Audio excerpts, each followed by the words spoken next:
Sending data.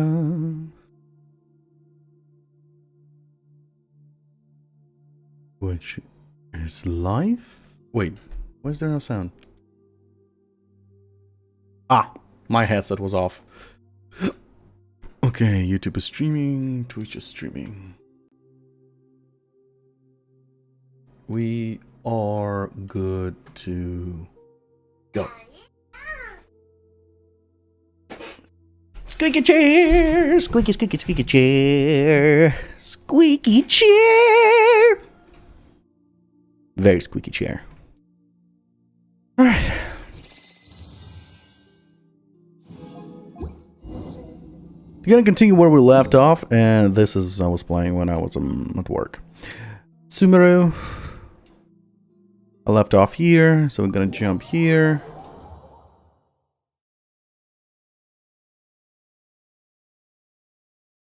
Oh, I forgot to switch to chat. There we go.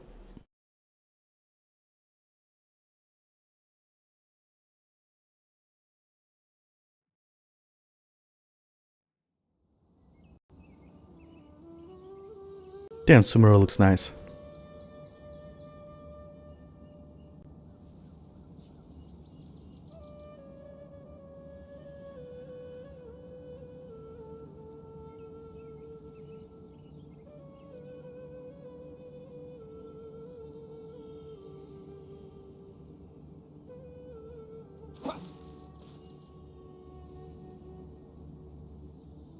Alright. Where we left off, it was the other side of the village. No, not yet. Though I do love this. Ding! And just go. It's like, here we go.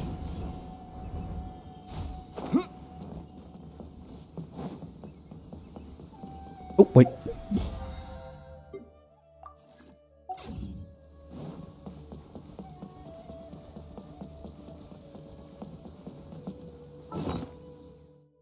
Let's drink a smoothie for running.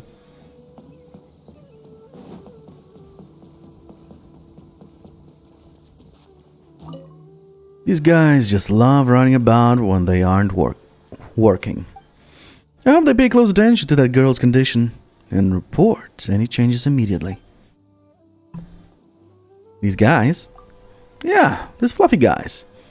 They just refuse to sit still, and they keep running around and making noise all day. Luckily, they get serious when it's time for work. Otherwise, I would have taught them another good lesson. Fluffy forest watchers? I think you misunderstood. I didn't mean my colleagues. I meant these doggies. They may seem like they're all over the place, but they're actually very reliable. They're good friends and assistants for our forest patrol work. As for myself, I'm responsible for managing and training the search and rescue dogs. Saga is my best student. So I appointed a captain of the search and rescue dog team. If you can't find forest watchers or forest rangers, you can ask for help too. You can ask it for help too. Okay. These guys, blah, blah, blah, blah, blah, blah. That girl? Oh, she's a trainee forest ranger with us. She's, in poor health. So she's here to learn and recuperate at the same time. She's so young, yet so eager to excel. I'm still quite worried about her condition. And that's why I asked the search and rescue dogs to pay attention to her condition and notify me immediately if something happens. That's the only way I can be there in time to help her. I can help too. That means a lot to me. How I wish more kind people like you would join the forest rangers. But wait, are you heading to a video forest? If so, let me give you some common herbs that might come in handy.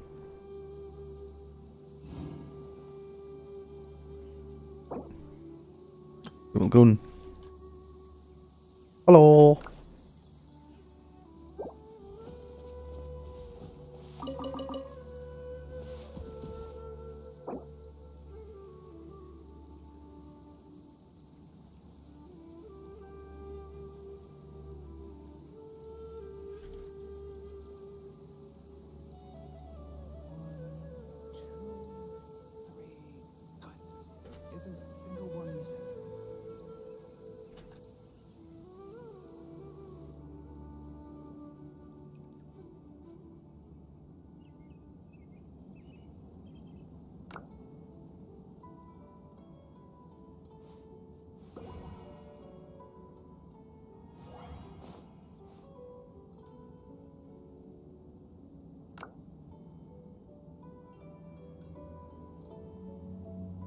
No need to know.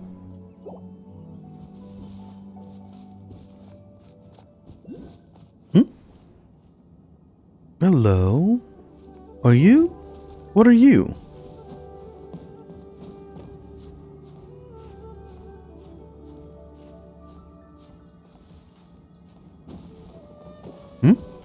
That's weird.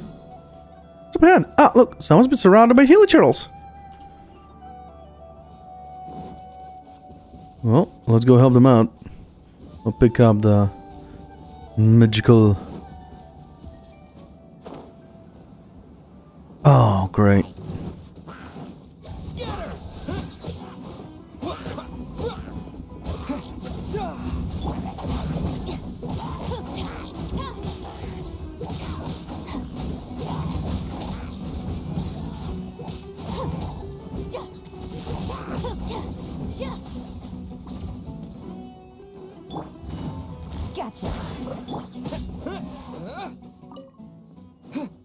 Was a chesty there as well? Ah, thank you, my friend. Thank you. Do you have met such a friendly traveler in another land? Truly, I feel like a man encountering an oasis amidst endless desert. Even my cargo has been sheltered beneath your great protection. And here I am, sure that they were lost. Lost for sure at the hands of the hilichurls. Again? Seriously? Aye, yes. These fellows are to me a nightmare inescapable. As you have seen, I am traveling merchant from Fontaine, and all my goods are the latest and the greatest. But that is precisely why these louts always target me when I'm transporting goods. Hey, Clow, how are you? Looking canon as usual. Absolutely. I will never change the protagonist. It will always be there. But that is precisely why these louts always target me when I'm transporting goods. Previously, they even hid at the mouth of the main road, successfully stealing a batch of the latest apparel from Fontaine. And you know what? I saw with my very own eyes the mushroom caravan in front of me pass by them, safe and sound. Right in front of their noses even. Do this hilichurl just have it in for me or something? I mean, I'm all the way here in Sumeru now, you know? And when I had finally gotten far enough away to look back at the scene of the crime, they had put all the clothes in a pile, looking to make a fire with which to barbecue some meat. Oh dear, those burnt clothes could have sold for enough to buy loads of grilled meat. Even Paimon thinks. Oh shit, that's Paimon. Whoopsie. Oh dear, those burnt clothes could have sold for enough to buy loads of grilled meat. Even Paimon thinks that was a huge waste. To be honest, I cannot understand why these fellows keep chasing me as well. But thanks to you, I was able to protect my cargo this time. Ah, yes, here's a token of my appreciation. Please accept it, my friend. You deserve it. Hey, did you see what happened in Melty Blood game? No. Honestly, I haven't been in touch with Melty Blood since 2002, I think. I haven't played Melty Blood games in ages. I did hear its Arc system works that did a work on Melty Blood now. So that was interesting enough.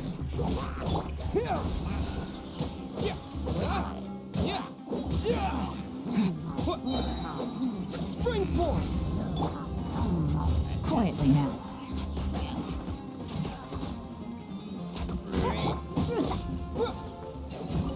So what happened to Melty Blood? Something awesome, I hope. I'll keep this close.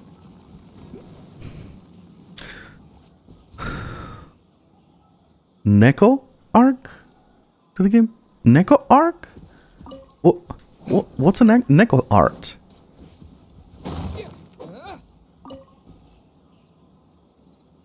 And Pro is starting to leave the game. Neko. What is a Neko art? Forgive me for my feeble knowledge, but what the fuck is an Neko art? Wait. Was it here? Yeah, I think it was here. Yeah, it was here. So, I think it's inside this house. How to explain that character to you? Broken?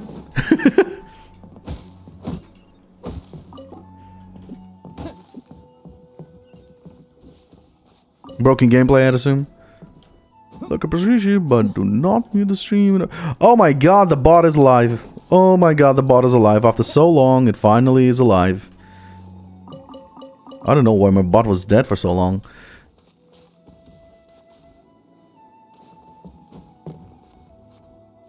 Oh, you mean that one? Oh, is the anime one? The cat, the chibi cat anime character? Oh my god, they fucking added her? That's awesome! And people fucking hate her. And people fucking hate her. Oh, come on. She deserves love. It's one of my favorite characters in the Type Moon franchise. Because she's so stupid. Stupid awesome, that is.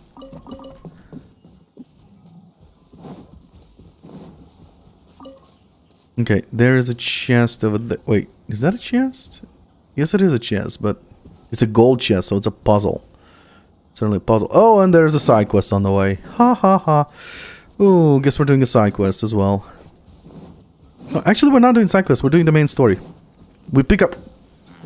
That's a new barrel. Barrel of fun, that is! Busted. Propagate.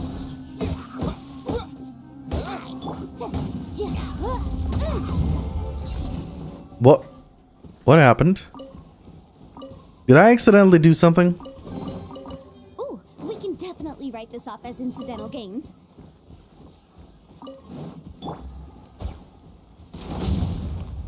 Okay.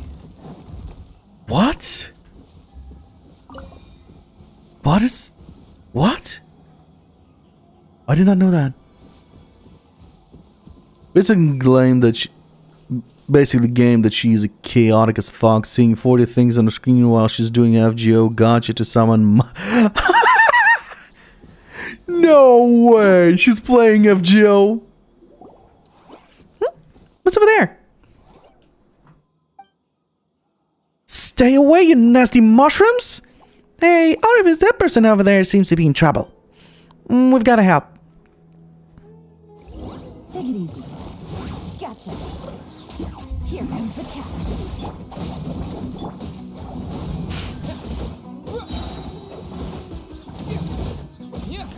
Wait, NPCs now fight as well? Oh my god, 3.0 is awesome. Or is it only in Sumeru that NPCs fight as well? And they don't just go, oh, I'm scared. Oh, you were a big help, thanks. As you can see, I'm a forest watcher here. As for my name, it's Rana. I'm a Rivas. We're from a very distant place. Yes. Yes, this is Paimon and he is Alrivis. I see. You aren't dressed like inhabitants of the forest, nor do you look like you're from the desert. But your clothes do have good breathability and are suitable for traveling in Sumeru. Since Ron is a forest watcher, she should know. She should know Tainari, right? Oh, Alrivis, you know Tainari? Tainari may seem unapproachable, but he's actually a very nice person. He took really good care of me when I was a trainee, and his ears are gorgeous. Yeah, Paimon really wants to touch them. Me too. Paimon could do it super stealthily. Hey, that will still make Tainari angry, right? It probably will. But his ears are so glossy and I can't help wondering how they feel. The girl with him seems pretty interested in them too. Oh, wait, what's her name? The FGO character... The... Lady Mula. What's her name? God damn it. We always call her Lady Mula. It probably will, but his ears are so glossy and I can't help wondering how they feel. The girl with the... okay. Yeah, Rana, are you talking about... Is it Collie? Huh? Are we know Collie too? Kali hasn't been very well, but she still works hard to protect the forest and eliminate the withering. Everyone's worried about her. Queen Sheba? Yup. Oh my god. Okay, just a moment. I need to remove that notification immediately. Streamlabs. That one is no longer a thing.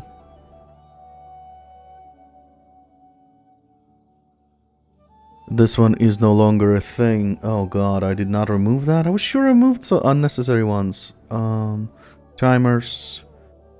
Don't forget the pain points. Remove.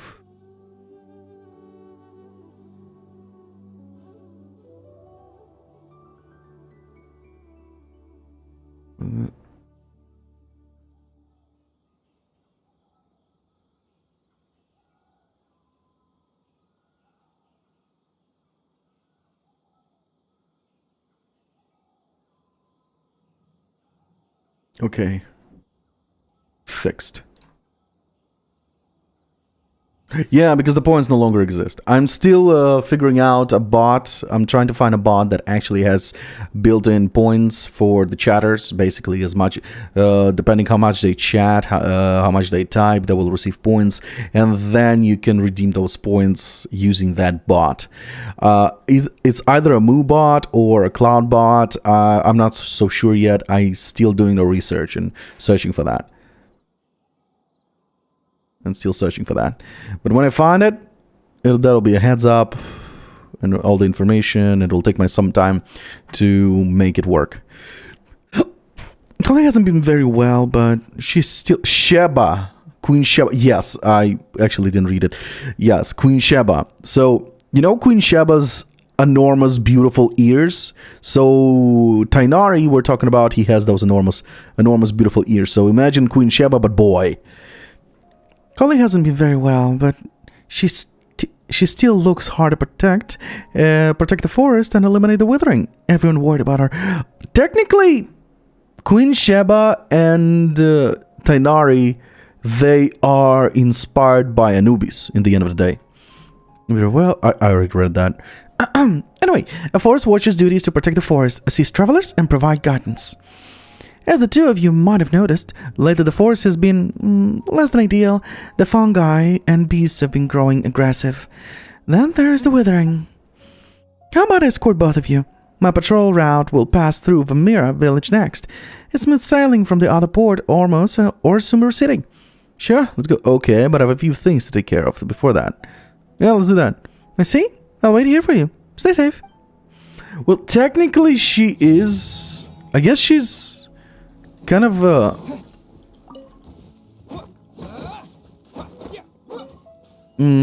technically I need to do this side quest because I guess it's a canon side quest. Well, yeah, it's a canon. Trails of the God. Oh wait, no, it's not. It's world quest, and this is Archon quest. Okay, before we continue, let me show what I'm talking about. There. Huh? Huh?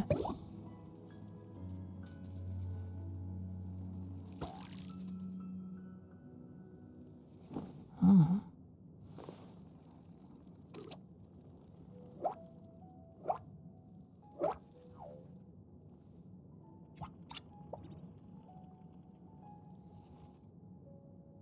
Now you understand why everyone wants to grab his ears. Huh?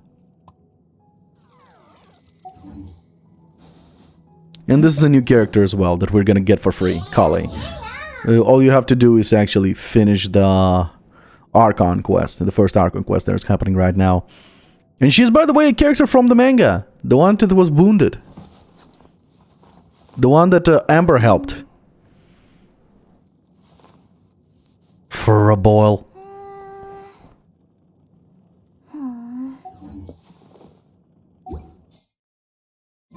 For rub oil? What? Aw, man. Alright, so As much as I want to do her quest, we're gonna continue with the Trails of the Gods of Wisdom. We're gonna continue the main story. Side quests I can do whenever. But main story, whew, that's another story. What a shame. Why is that? Oh, right. You don't want to spend money. Well, you don't have to spend money, but at the same time, yeah, I totally understand why you wouldn't want to play Genshin. Oh, wait, I was this close to Sumeru? Really? Wait, where? Where?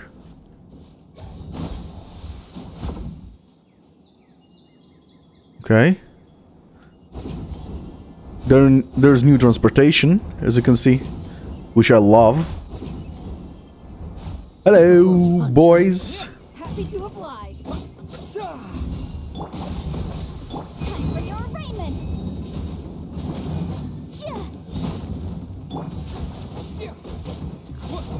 I always forget why. Is it your PC problem or? I think it's the same reason as mine why I don't play FGO. It's basically another game to put your time into. Ouch! 1 gigabit graphics. Oh. Yeah, I can totally understand that problem. Yeah. Well, is your phone more active? Is this an answer from this world?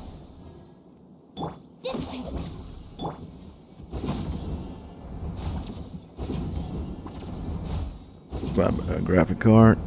Fair enough. Okay, where in the world is it? Oh!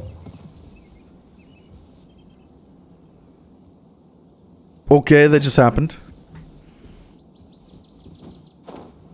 Is there a cave here or something?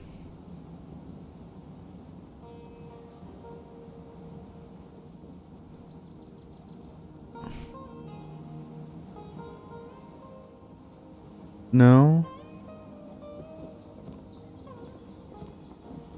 I don't see any caves.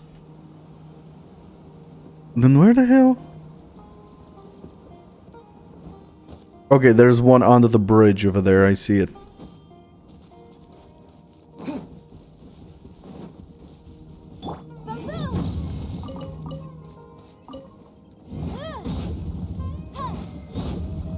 Yeah, it is 25 gigs, isn't it?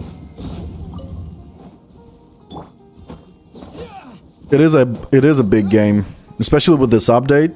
It's enormous. I'm actually wondering how they're going to continue this game on because on the phone there's like a limit an application can have, if I'm not mistaken, right? So they will have to siphon some data, I guess, or make it like what's it called?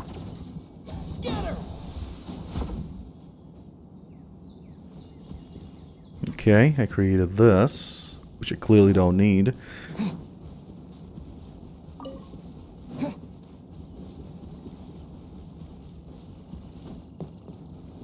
Or streaming. They'll have to make streaming data. I don't know how they'll solve the problem, but they have to think about something now. Okay, so bloop. There should be one somewhere here, not above. Ah, I know exactly where it is. Ouch! Found you.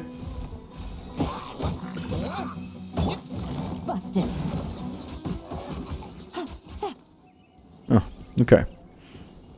Oh. Okay, Zeus is gonna be fucking pissed. There's still ships in here. Wave riders.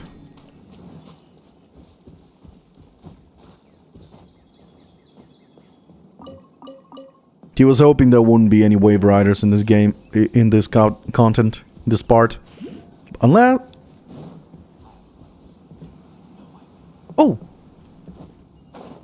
doing here? Let's talk to you. If someone can find an answer, that person is definitely me. An answer to what? The biggest problem before me. The answer I seek is, yes, it is the withering. The issue of the withering has been growing in severity lately, and it's spreading even more rapidly and further now. There aren't many who have visions, so relying on them to resolve it won't really work. So it's my time to shine. It's my time to eliminate the withering from its source. My reputation in the academia will definitely rise once I've resolved such a major problem, and I may even get to be a sage. That was stupid and a waste of my sweet reading voice. I'm overselling myself. Woo! And get.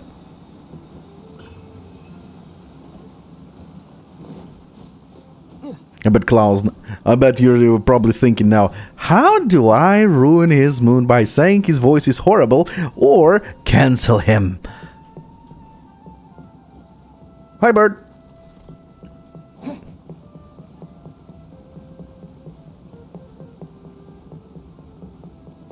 I actually have a net to catch animals. Why didn't I catch that bird? Okay, we have arrived to Sumeru. Mino! All the kids who haven't grown up would believe in stories about Aranara. About Aranara. They're fantastical creatures from fairy tales. You must keep that in mind. If you still believe in the Aranara, you haven't grown up yet. Well, I actually met one. What kind of stories? Many. Haven't you heard? Like the brave Aranara, they might be small but very brave. They might be small but very brave. Despite their fear of fire, Aranara would protect the forest, putting out wildfires with their bodies. Aranara. Wait, no, that's just a childhood story. Mino is older now and doesn't believe in that anymore. Okay. Sure, you don't believe it.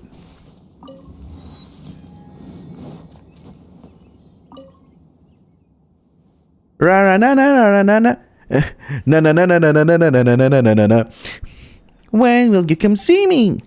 What are you singing? It's a song I wrote myself. It's about Batman. Maybe Raranana would visit me again if they heard a song. Who's Raranana? Small round friend. Oh, Aranana. Okay, not Raranana. Raranana would appear when the adults aren't around, just like me slacking off farming work. But Mino always made fun of me all the time for believing in Raranana, and got mad at me for saying the name wrong. You are saying it wrong. I've seen Raranana with my own eyes, though. They're the weed folk, so Raranana does exist for sure. Yeah, not gonna deny. Saw them as well. Ooh, that's a new flower. Padisara, okay. I pray all the children will study hard. I wonder if the children are used to life in the academia. About the children. They all went to the academia and became official researchers, too busy to come home more than a couple of times a year. So that leaves my old bones here. They have a great future ahead of them, so no complaints from me. I just want to know how they're doing. Kids will grow up. Right, you're right. I trust them to take care of themselves. It's just that I always cook too much when cooking for myself. How about you? How about you take some if you don't mind. They're just some common Sumeru dishes. Hope you'll like it.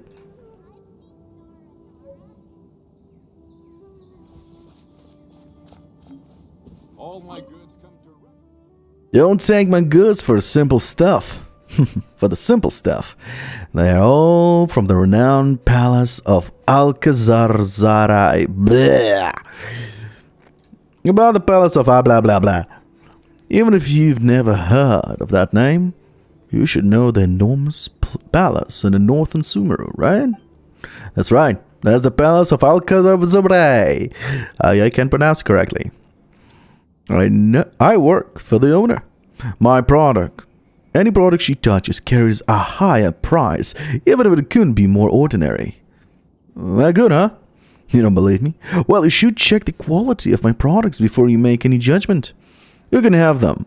The palace of Alcazar won't have a problem with it. What did you... Really? You fucking... No. Hello, how can I help you? And then you work for... don't get me wrong. I don't work for the traveling merchant next to me, and I don't need to listen to him. Besides, he just does what his employer tells him to. Oh, okay.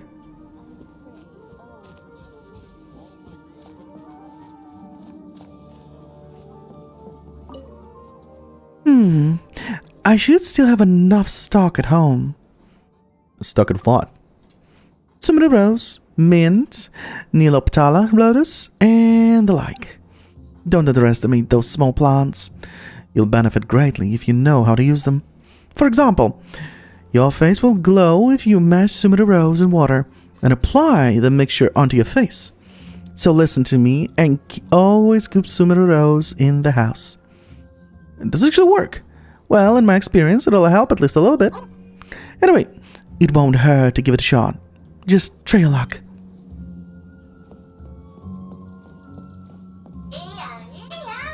What's up with those things in their ears?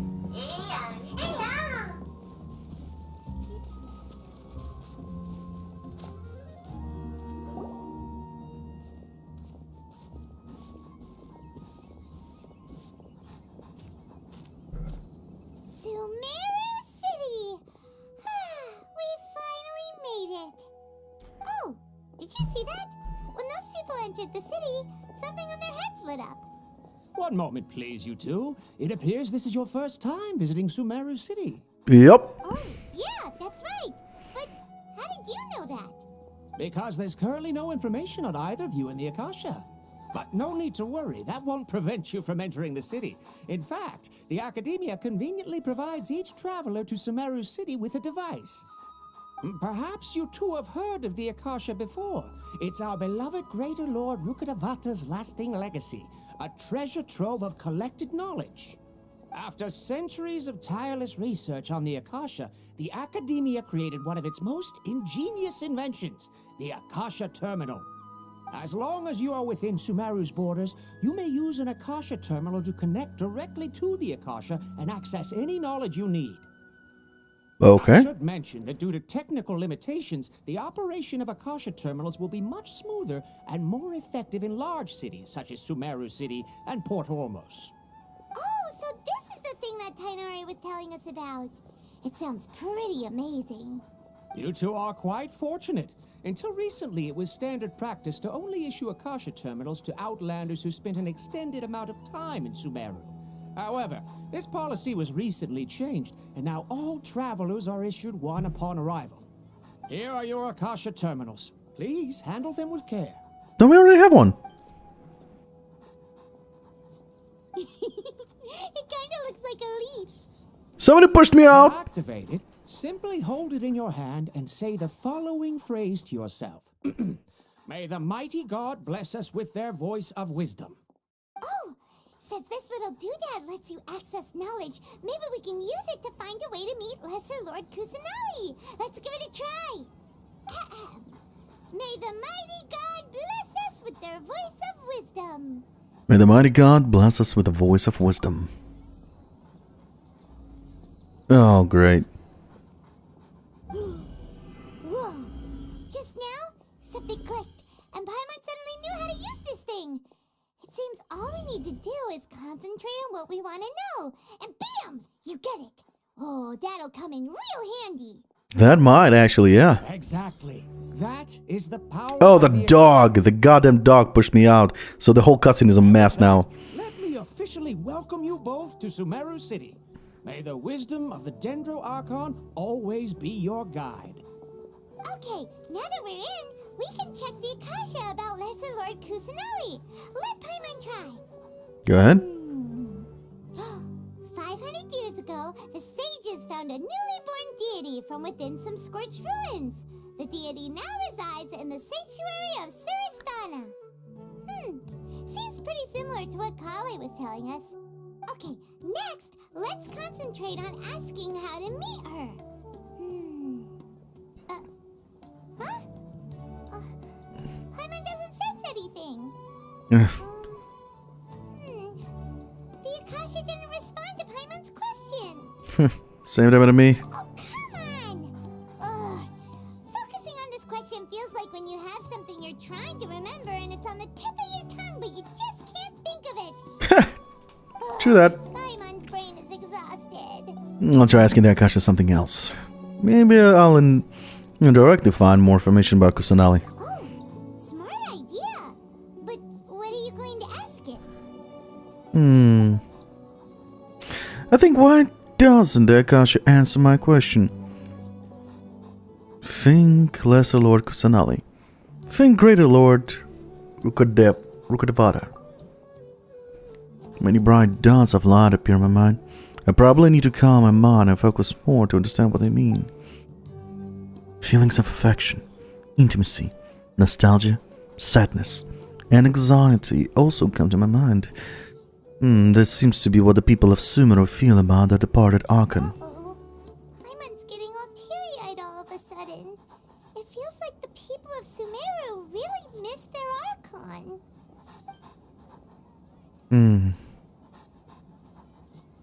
Think Lesser Lord Kusanali. Some knowledge began to trickle into my mind for a moment, but there wasn't really anything that I didn't already know.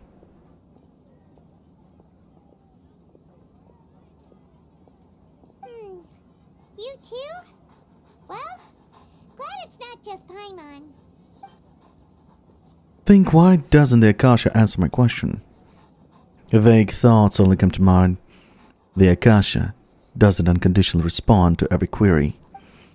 Also, even if the same query is requested by multiple people, the Akasha still imparts knowledge based on each person's identity, age, experiences, and other demographics. Could it be because we're Outlanders and we've only just arrived in Sumeru? You know, maybe we're not qualified to receive an answer to this sort of question or something. Probably. Well, seems no matter which way we try, we can't find anything that'll lead us to Lesser Lord Kusanali. Guess our only choice now is to try meeting with the researcher that Tainari recommended. He's from Sumeru and even has a position in the Academia.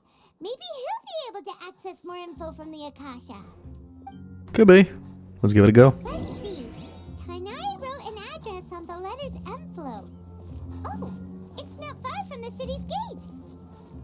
Let's head over and have a look. Hopefully he's at home.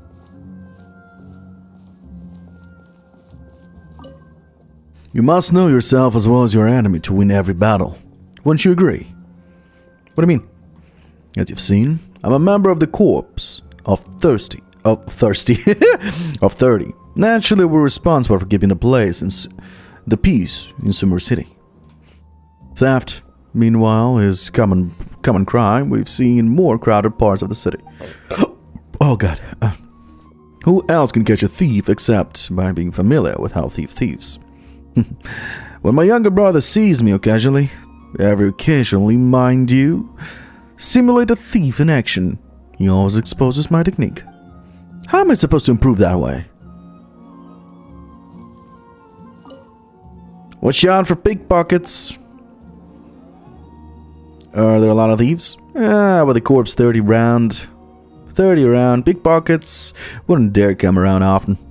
But there could be inside jobs. If you see someone who looks exactly like me, watch your wallet. He's my twin brother, a petty thief who talks nonsense all the time. Don't let him rub off on you. Just keep an eye on his actions. You all look pretty much the same. That's even easier. Don't trust anyone. You'll pay the price someday if you let your guard down around people in uniforms. How can my own brother say something like that? Thanks for the reminder. Good to hear that. Hello, how can I help you? And you are? I am Nizam's secretary. I'm responsible for taking minutes for him.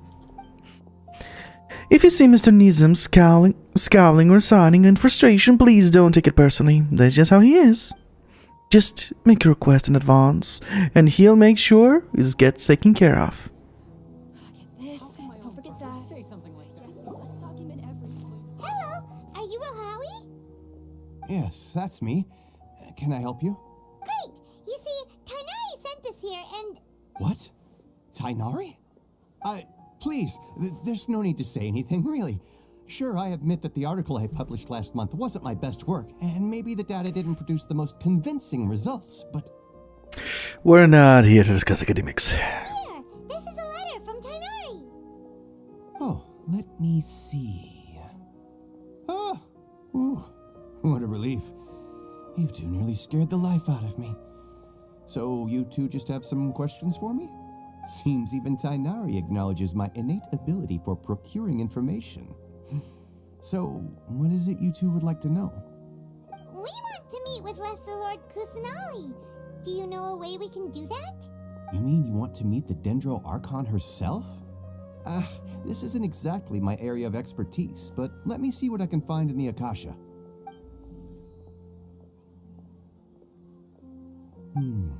Sorry, the Akasha didn't respond to my query. What? You too? But what about your abilities for getting information and all that? Paimon was sure you'd be able to access more info than we did. Well, as I said, this isn't my area of expertise. I am but a lowly researcher, so the Akasha doesn't see a need for me to know more about the Dendro Archon. All I know is that ever since Lesser Lord Kusanali returned to Sumeru, she's never left the Sanctuary of Sorasthana or made a public appearance. Huh.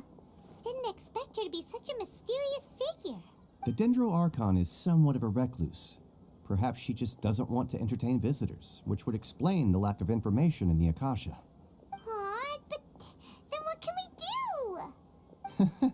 No need to worry just yet. I'm only hypothesizing here. You could certainly try asking around and see if anyone else has ideas. And besides, you two should consider the bright side of things. Not being able to see Lesser Lord Kusanali may not be a bad thing. In this world, there will always be information you cannot obtain from the Akasha, and things you can never accomplish. Knowing when to yield is a form of wisdom. Sorry, not my Take me, option. For example, it's a miracle if my brain cells can spit out one paper every 3 years. But Tainari? That guy can publish 3 papers in just a single year. Okay. Thanks for your advice. Don't mention it. If you two ever want information about things like who's been promoted within the academia or relations between the 6 great sages, come find me. So by area Hey, expertise. come on! This is a survival skill at the academia. Oh, Paimon's expectations were pretty low, but this is so low, it's like digging holes in the dirt. So what do we do now? Even if we want to talk to someone, Someone we who's don't know dropping. anybody here. No, there's still one other person we know. Huh? Like who? Ad Astra Abyssosque. Oh, you're right! Catherine! The Adventurers Guild has its own intel network. Let's hurry and find her. All the cumbersome tests again. Anything else you'd like to ask about? About the 6 great sages. Sage is the highest rank for an academia researcher. Since the institution's founding, each of the 6 great sages represent the finest mind and leader of their respective darshan. One grand sage is chosen from among the 6 sages to serve as the head of the academia. The current one is Sage Azure of the Rotawahist darshan. Since ancient times, the sages have contributed immensely to Sumeru. The widespread usage of the Akasha is thanks to their hard work. Anything else you'd like to ask about? About the relationship between the sages. I just knew you'd be curious about that. Although the 6 Darshans conduct research in different disciplines, their sages frequently interact with one another when managing academia affairs. In the Immorta, our leader is Sage Nafis. His temper is legendary. We researchers are terrified of him, and even the Grand Sage gives him some leeway. He hasn't shown his face lately, though. Rumor has it that he's currently involved with some major project. Thankfully, he's been so busy that I was able to publish a paper. Anything else you'd like to ask about? No, that's all. See ya. Take a page out of my book and learn to look on the bright side of things. Yeah, I'm bad at that. Handed all the cumbersome tests again. Hello, I am Vizier. Do you need any help? Vizier, what about your name? My name is Nizam, and Vizier is my title. I'm responsible for administrative matters in the Grand Bazaar and Treasure Street on behalf of the Academia. At least, that's what the official document says. In reality, I mostly deal with trivial matters. Anything the Mahamada don't want to deal with gets passed on to me. Said something about electing a new Grand Conservator. And things having gotten busier. Just another excuse. What do you have to deal with? For example, when it comes to the birthday of Lesser Lord Kusanali, residents nearby would come to Academia to apply for funds to hold this Sub-Zeru's festival. But ever since the departure of Greater Lord Rukadevada, the higher-ups stopped organizing the festival. They're not responsible for dealing with questions and doubts from the residents. In the end, I'm the one who has to smooth things out. We have to handle all kinds of things. But as much as I complain about it, I'm still going to do as I should.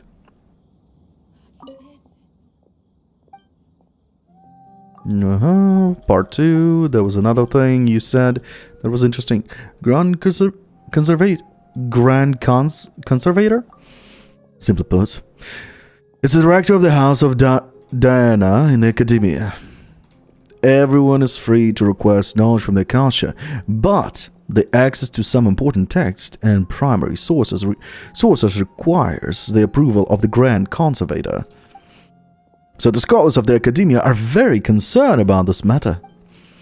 It doesn't matter to me, but Vikram and I had drinks together, so I can support him. Or else it may look rather suspicious. Okay. Anything at the back? Guess not.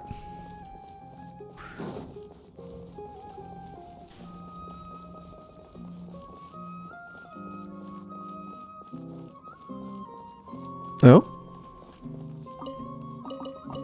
I guess I bought it. Let's pretend I bought it. I didn't steal it.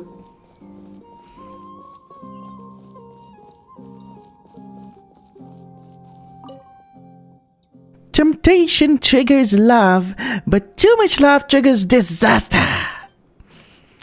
Luckily, they don't have too much for you. Luckily they don't care too much for you. That's a shame. Who are they? Harut and Marut. They're the shadows of nimble demons, free and unfettered creatures. They're also my cats. Then temptation and love are? Cats are curious creatures. They have many strengths, but curiosity is not one of them. Their curiosity and pension strand fish. And pension strand fish on the shore of the trap birds on the ground. What? That means disaster for the fish and birds, no? Okay.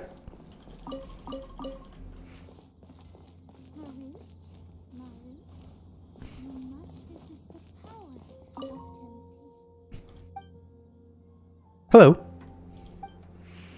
You have eyes as sharp as the hawk's. You must be a predator like a hawk too. No need to explain.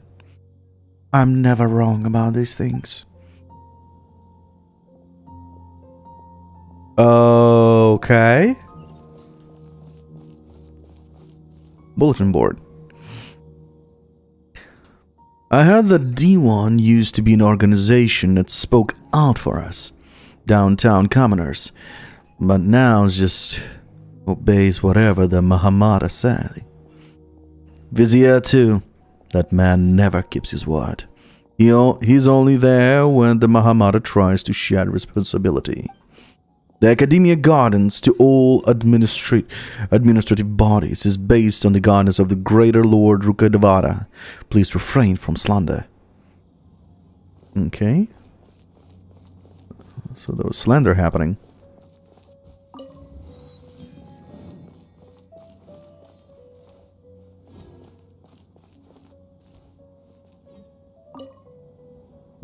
Today's specialty, lambad fish roll. Wait, is it lamb fish? What? A wonderful date starts with a drink. Pfft, makes me laugh every time. Who are you? I'm the one who walks under the veil of night, a listener of drunkard's most honest confessions. Just kidding. I'm just a bartender working night shifts here. Many come here to drink at night.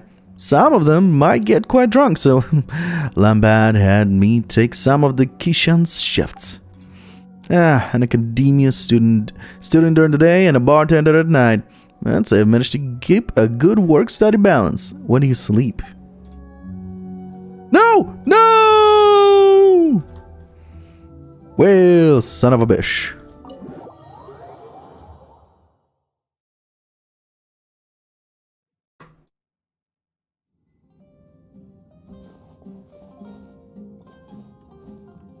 Look at all that shawarma. Jafar. Even researchers should have a life that's their own. Are you a researcher? I am. Unfortunately. What is fortunate, however, is that I understand one thing better than the rest of my colleagues. Research isn't the end all and be all of life. If you slog away at work all day, you'll get left behind in life, no matter how brilliant your research is. So you've got to engage more with the people around you. Some drinking and chatting is the way to keep well physically and mentally. Even if the price you pay is doing twice the work in the evenings. But you see, students are always coming to the office during the day to ask this and that, so I might as well do my research at night to get some peace and quiet. Take care of yourself. I know. But I just can't see myself spending my whole life on research. It's fine. I'll try to drink more milk and sleep better. The same goes for you. I love the soundtrack of this game, of this world. Very nice. Hello, friend. What will you be having today? If you can't decide, just order the Lambad fish roll. The tableware in the tavern has just been replaced too. They're all brand new. That will be sure to cheer you up. Can I see the menu? Sure, here you go. It's all delicious. So have whatever you like. No, obviously I'll buy that. I'll buy that. Delicious Lambad fish roll. Restores 10% of max HP and additional 1200 HP. A grilled fish dish with a faint floral scent.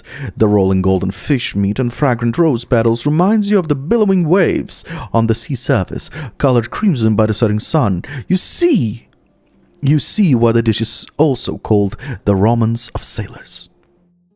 Wait just a minute. Does this mean that the Lambad adventure stories are not exaggerated after all? I have no idea who said that, but fuck it. Shawarma! Fucking knew it.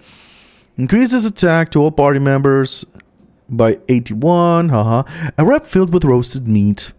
Meat shaved off the vertical skewer is wrapped in a flat bread together with the vegetables and sauces. Plated up And a simple yet delicious Sumeru street food is ready. I'll buy that. Hell, I'll buy everything.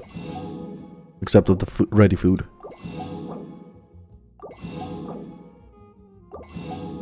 Fish! Oh wow, they're selling crabs. That's good. Star shrooms, yup.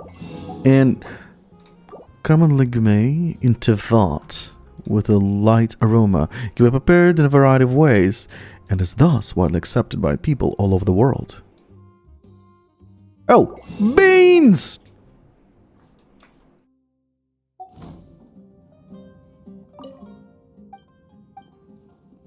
Tell me about yourself. Yesterday I was a sailor. Today I'm the owner of this tavern. So you'll be able to taste the chill of the ocean in my tavern's wine. And you won't find fresher seafood anywhere else. You built this tavern overnight? Impressive. Oh, you're making me blush. I was exaggerating when I said that, but I wasn't kidding about being a great sailor in the past. I've passed through the vast thunderstorms more wrathful than the Raiden Shogun. Oh, you're a funny guy. And I've pierced through the glacier steels than a Tsaritsa's heart. But that was nothing. Nothing compared to being able to return safely to Sumeru and open this lively tavern. About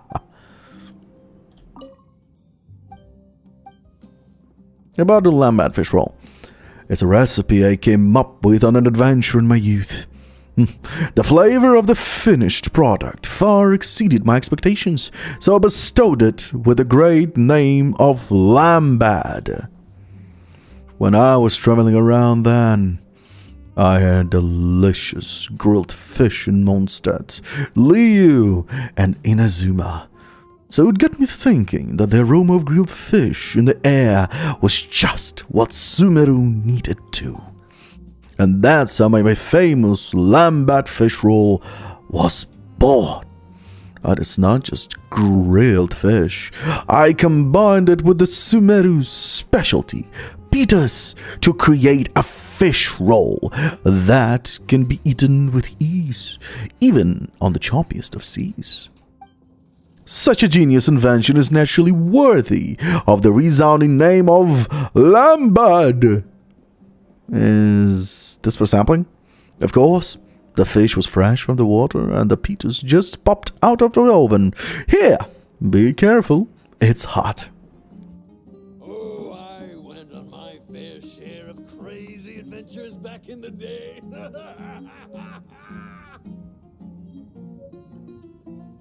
Okay. Hello, friend, blah, blah, blah. Last one. New tableware. Yep. There was some small accident in the tavern a few days ago, so the original tableware can't be used anymore. It turned out to be a blessing in disguise. The tableware we have now was made by craftspeople commissioned by the Kasharavar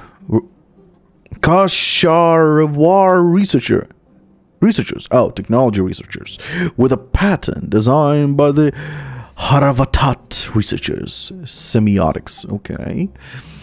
There is no other establishment in Sumeru City with such a luxurious setup. So you see, a little accident in life aren't necessarily all bad.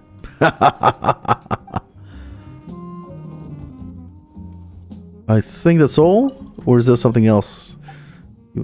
No, that's all. Come back anytime. Let's check out the second floor.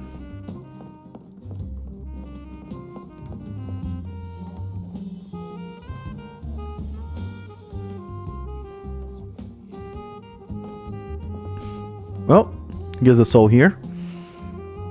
Got some new recipes.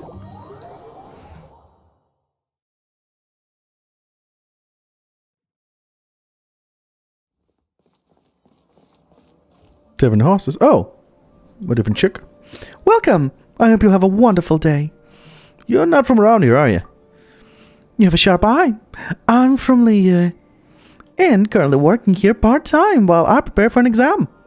Ever since I was a kid, I loved watching the ships come in and out of Leyte Harbor and seeing how they dock and load and unload their cargo.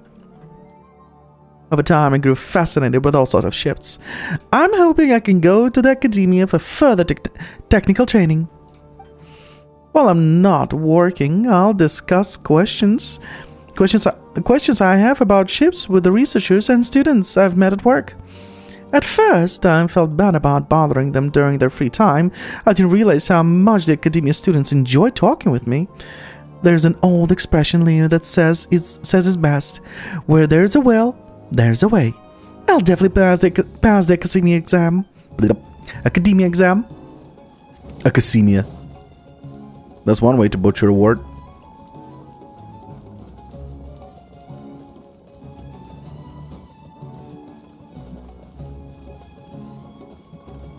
Those who weren't here before? I think I'll go explore over there next. Miss, with all due respect, your adventure plan. Yeah, I know, I haven't forgotten. I just want to buy some Sumeru specialties before I set off. Come shop with me first, and I'll pay you by the standards of an adventurous bodyguard. You won't be unpaid. Trust me. Underpaid, trust me. It's not the money. I don't usually carry packages for clients in the downtown area. Well, I haven't fully prepared for this. I came to Sumeru with only diving equipment. And just see this as procuring supplies for my adventure.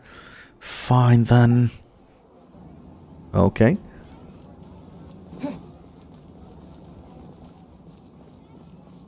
Well, he looks familiar. Just stand. Hope the academia will not interfere with adventurous activity too much. Hello. Hi, I'm Kamal, a branch master of the Adventurers Guild. I'm a former mariner. I can give you some practical tips if you want to set sail on the adventure. If you want to go somewhere else in Sumeru, I could show the way as well. Much obliged. Sumeru City was built on a divine tree with the upper level for the academia and the lower levels for the common folk. Move up if you seek further education or get a promotion. For a steady life base, Grand Bazaar is your choice. Researchers led by the greater lord Rukadevada cultivated a large rainforest right next to Sumeru City, which helped Sumeru survive the difficult times in the past. But it's not a good idea to delve too deep into the rainforest. Beasts and the withering can be deadly. Be sure to call forest rangers for help in case of danger. There are plenty of places to stay near the rainforest. The Gandharvaville, where forest rangers and Varana gather, and the tranquil Virama village, you name it. Jesus, those names. But I haven't been to Virama yet. Further south is Port Ormuz, the largest import and export port in Sumeru. Most people who travel to Sumeru by water would enter through the port. Beyond the rainforest, going west across the caravan routes, you will reach the desert. Somewhere in the desert lies the Scarlet King, a spot many adventurers often beat a path to. But the environment is treacherous, and a small sandstorm alone can be foul enough for a trip. If you must go, you'd better find a reliable guide at Aru Village. Aru Village is on the edge of the desert and is friendly to tourists and traveling scholars. There seems to be an abandoned medical facility up there, and it was sealed off by the academia. I know adventurers are mostly curious and don't really like the academia or the eremites bossing around with their plans. Still, that doesn't look like a grand place for a travel, so I don't advise you to be rash with your actions. Okay, that's some good information actually. Oh, it's getting nighttime already. Catherine! Ad Astra Abyssosk. Hello, Traveler and Paimon. Hello, Robot Catherine. Catherine, we need your help with something. Understood.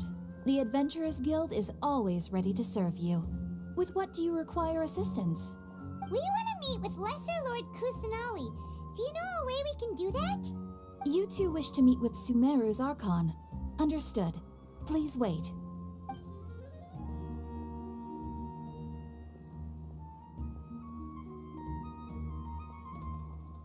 I apologize, but I am unable to call up any relevant information in the Akasha. I'm also unable to locate any pertinent information in my personal memory. She is a robot. Aw, another dead end. Well, if Catherine can't help us, then we really don't know anyone else to ask now. Please do not worry. I may know of someone who can help you two. In Sumeru, the Adventurers Guild does not serve as the vanguard of information. Rather, there are numerous active mercenary groups collectively known as the Eremites. They take on various contracts and work all across Sumeru, so they naturally accrue intelligence. An Eremite brigade called the Corps of 30 is in charge of Sumeru City's defenses. Not only are they the oldest brigade, but they are responsible for managing and coordinating the affairs of all other mercenary brigades. Corps of 30? What a weird name. Supposedly, they are named as such because their ranks numbered 30 at their inception. Asfand, an advisor with the Corps of 30, maintains good relations with the Adventurers Guild. Though he's already retired, he and his words carry great weight within mercenary circles. If you'd like to get in contact with him, you can find him at the Corps of 30's headquarters, the Citadel of Rexar. Thanks a bunch, Catherine. You're welcome. I wish you two the best of luck. We look forward to your exploits in Sumeru. Alright, off to the Citadel of Rexar we go! And that is... Oh, stealing the city. Okay. Wait. Catherine! Ad Astra Abyssosk. Welcome to the Adventurers Guild. Yeah, I don't need those.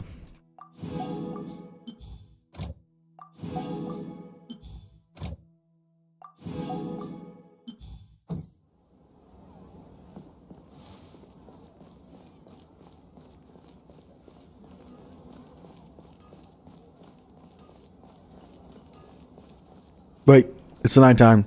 The dude should be back. I haven't finished talking to him. What? Where did that appear from? Woo! Got a music. Pfft, makes me laugh every time. Is there anything fun about this place? Of course! That's a lot. There's lots of fun stuff.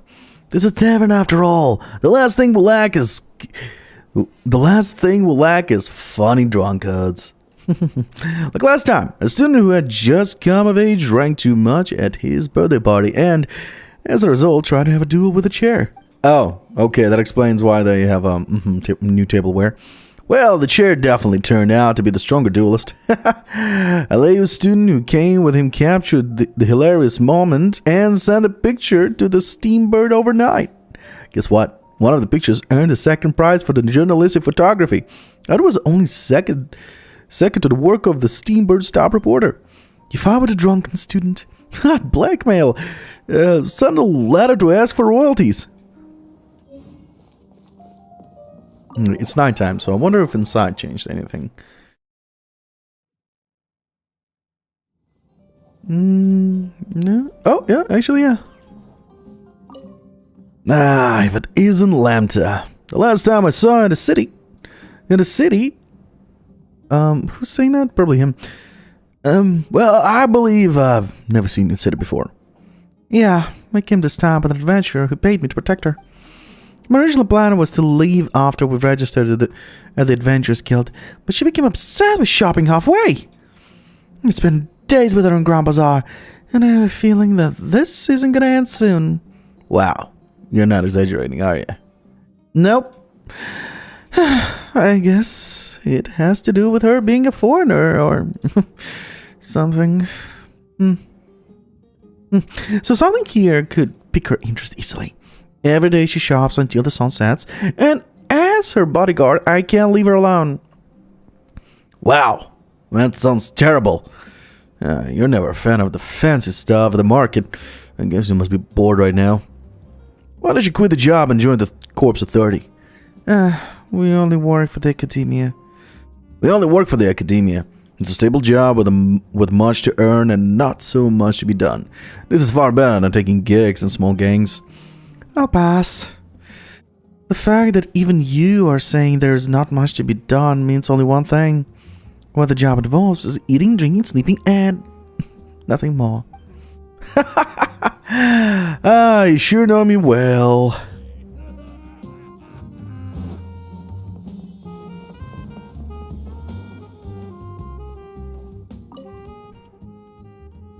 Vikram is the obvious candidate for the next Grand Conservator. He's good at communicating and will surely be able to strike a balance between the various schools of thought. His research papers may not be top tier, but he's still young after all and has great potential. It is without a doubt putting the cart before the horse to rank interpersonal skills more highly than academic skills. I reckon that the most important quality required to manage the house of Diana is to be able to discern the academic value of books and adhere to the virtues of the academia. So, Rifa'at of Haravatat is the better choice. A single-minded focus on scholarly competence is like studying ancient history through linguistics and semiology. It's like bashing your head against a brick wall. Again? Were the arguments during the day not enough? Your theory is just putting the cart before the horse. The wine here tastes more bitter than those from Mondstadt. But I'm used to it now. You buy the wine from your hometown? Clear and cool water from Cider Lake can grant any wine a tint of sweetness. That being said, I've only had it once. Before my departure, my friends and family held a banquet specially for me and the cat's tails. As the cat's tail. At that time, I had just come of age and was about to leave for Sumeru. Later, my parents wrote in several letters that they knew some merchants who could bring me some cider.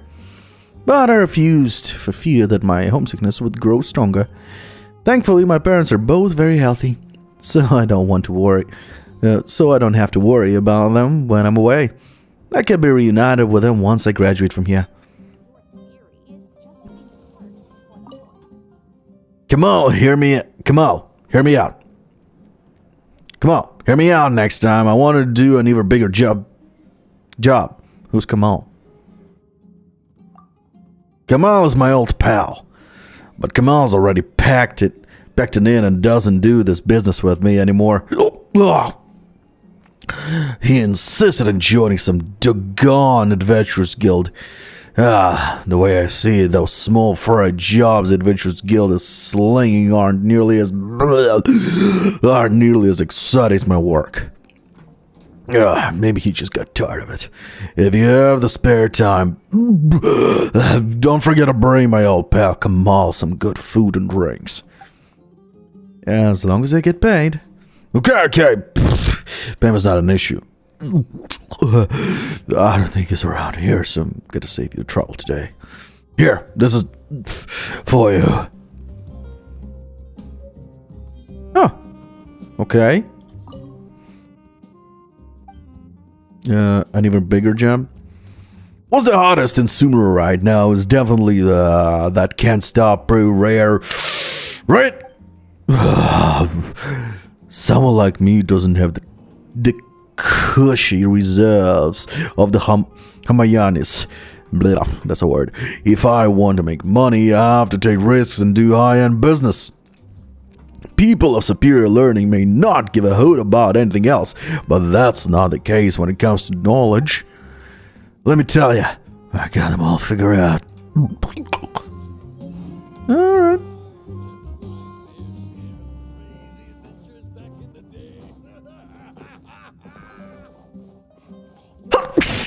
Good morning.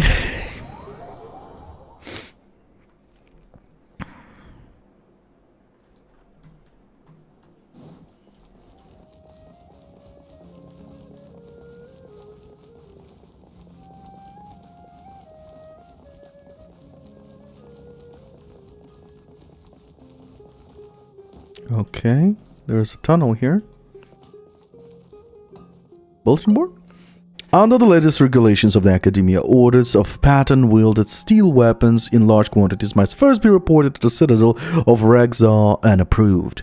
We have temporarily stopped accepting private orders not listed in the Tevat catalog of common weapons, especially private orders for automatic devices. If you have a special request, please provide supporting documents from the relevant school. Okay. I never thought that ironworking would be so much more interesting than writing essays. And you are? I am a researcher for the Academia's Amurta biology. I came to the blacksmiths because I'm doing some research for a paper I'm writing on air pollution.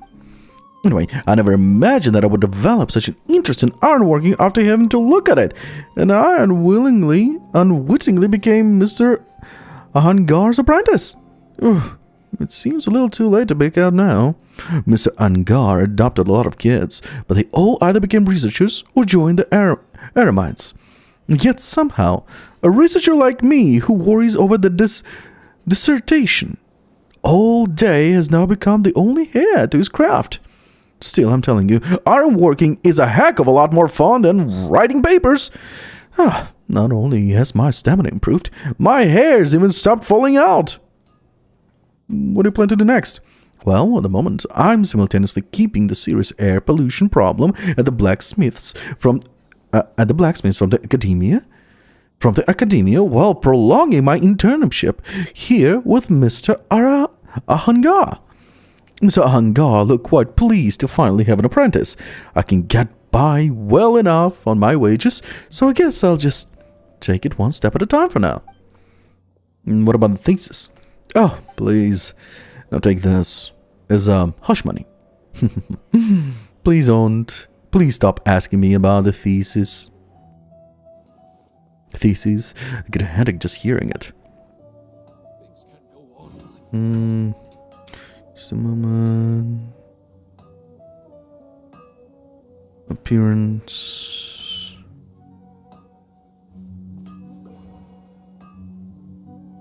God. 100. Trying too hard. Show viewer counter.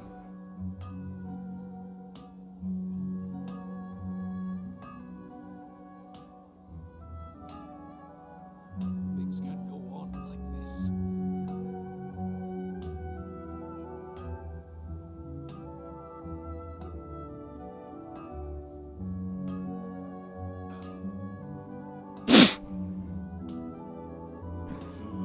Am I trying too hard?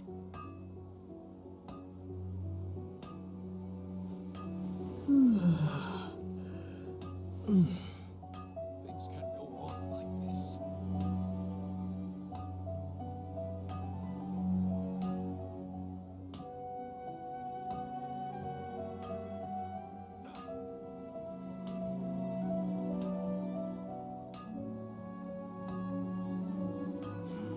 Am I trying too hard?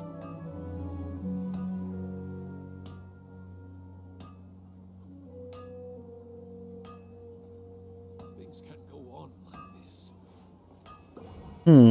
That's weird. Oh well. Let's continue.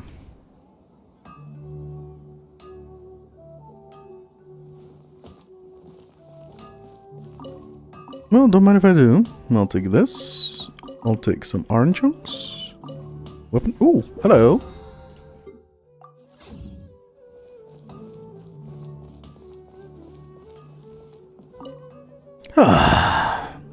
When will my second son finally get a proper job?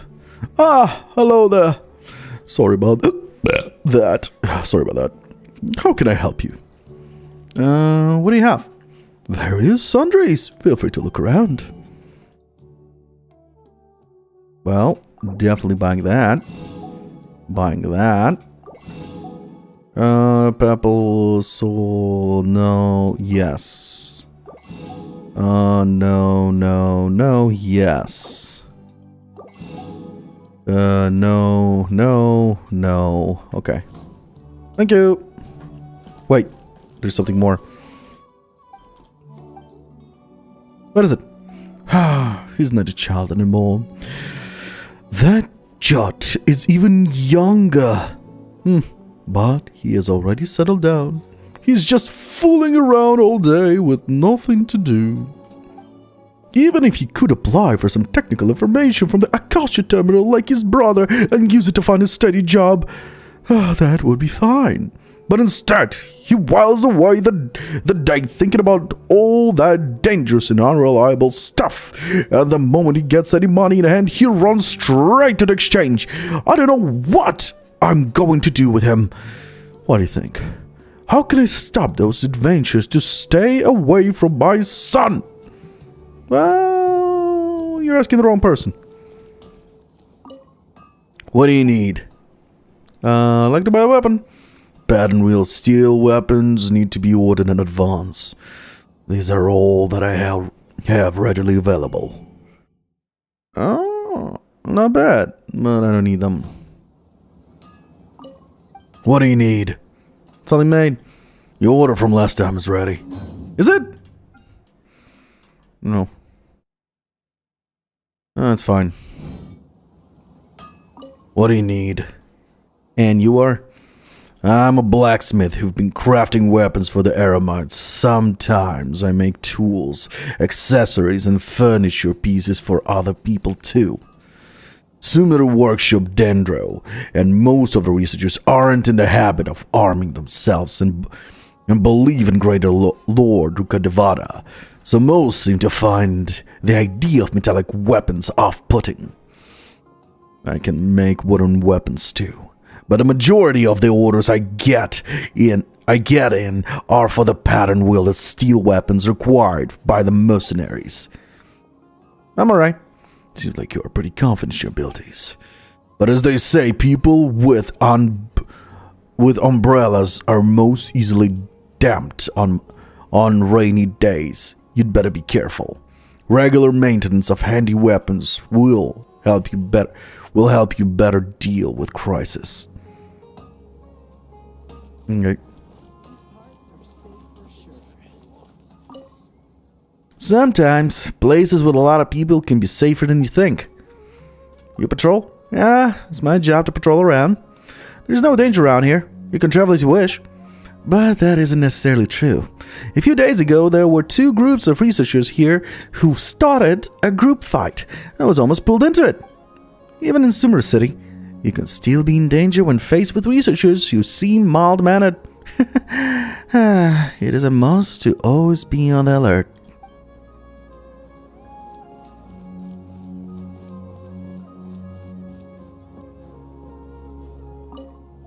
Someday, I'm going to inherit the family business and run it even better than father. Okay. And you are?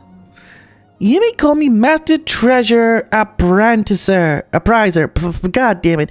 You may call me Master Treasure Appraiser, prospective antiques collector, and future prominent businessman flourished. That too long. Make it shorter. When it comes to appraising treasure and collecting antiques, my sole objective is to surpass Fafa. Then there will be no one better than me. As for the business side of thing, I have 2 more formidable opponents to defeat. Who are these formidable opponents? One is that sly Sulyaka. With the silver tongue of hers, she's able to sell something as cheap as a rock at a hot price. I'm not gonna lose to her. The other is that Lord Sangema Bay, often mentioned by Father. I don't know who that is yet, but Father makes it sound like there's someone even more impressive. It doesn't matter. A powerful adversary is all the more worth the challenge. Just wait and see. Well, at least he's got what it takes to get... Whoa, sorry. Hello, welcome. What do you have to offer? All the jewels we currently have for sale have already been reserved. You mean what we have in the shop? Most are from my personal collection, and are just for display. So you're not selling yet, okay. Tell me about yourself. I'm an antique collector, and I sell jewelry here and there.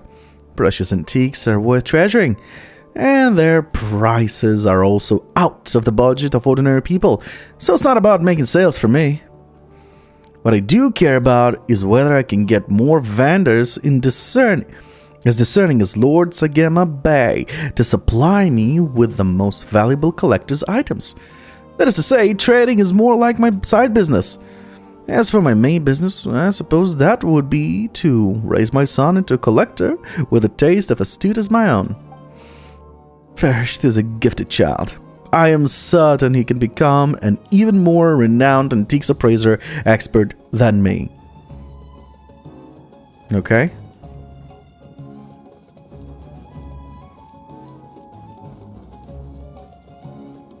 What is this place?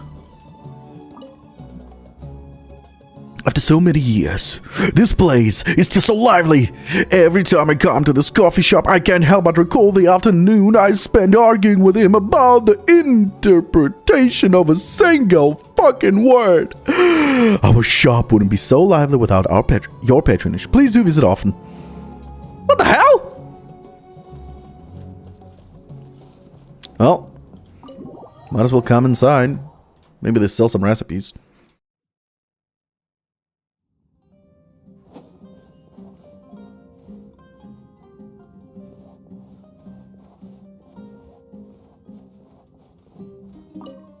How can I keep people interested in hearing my stories? You're right. I just drank the acting manager's coffee that she brought over. I feel fine physically, but my mental state is troubling. Everyone clearly liked my hero stories at first, so why are they rarely coming to hear them now? Have sophisticated, mighty heroes already falling out of fashion?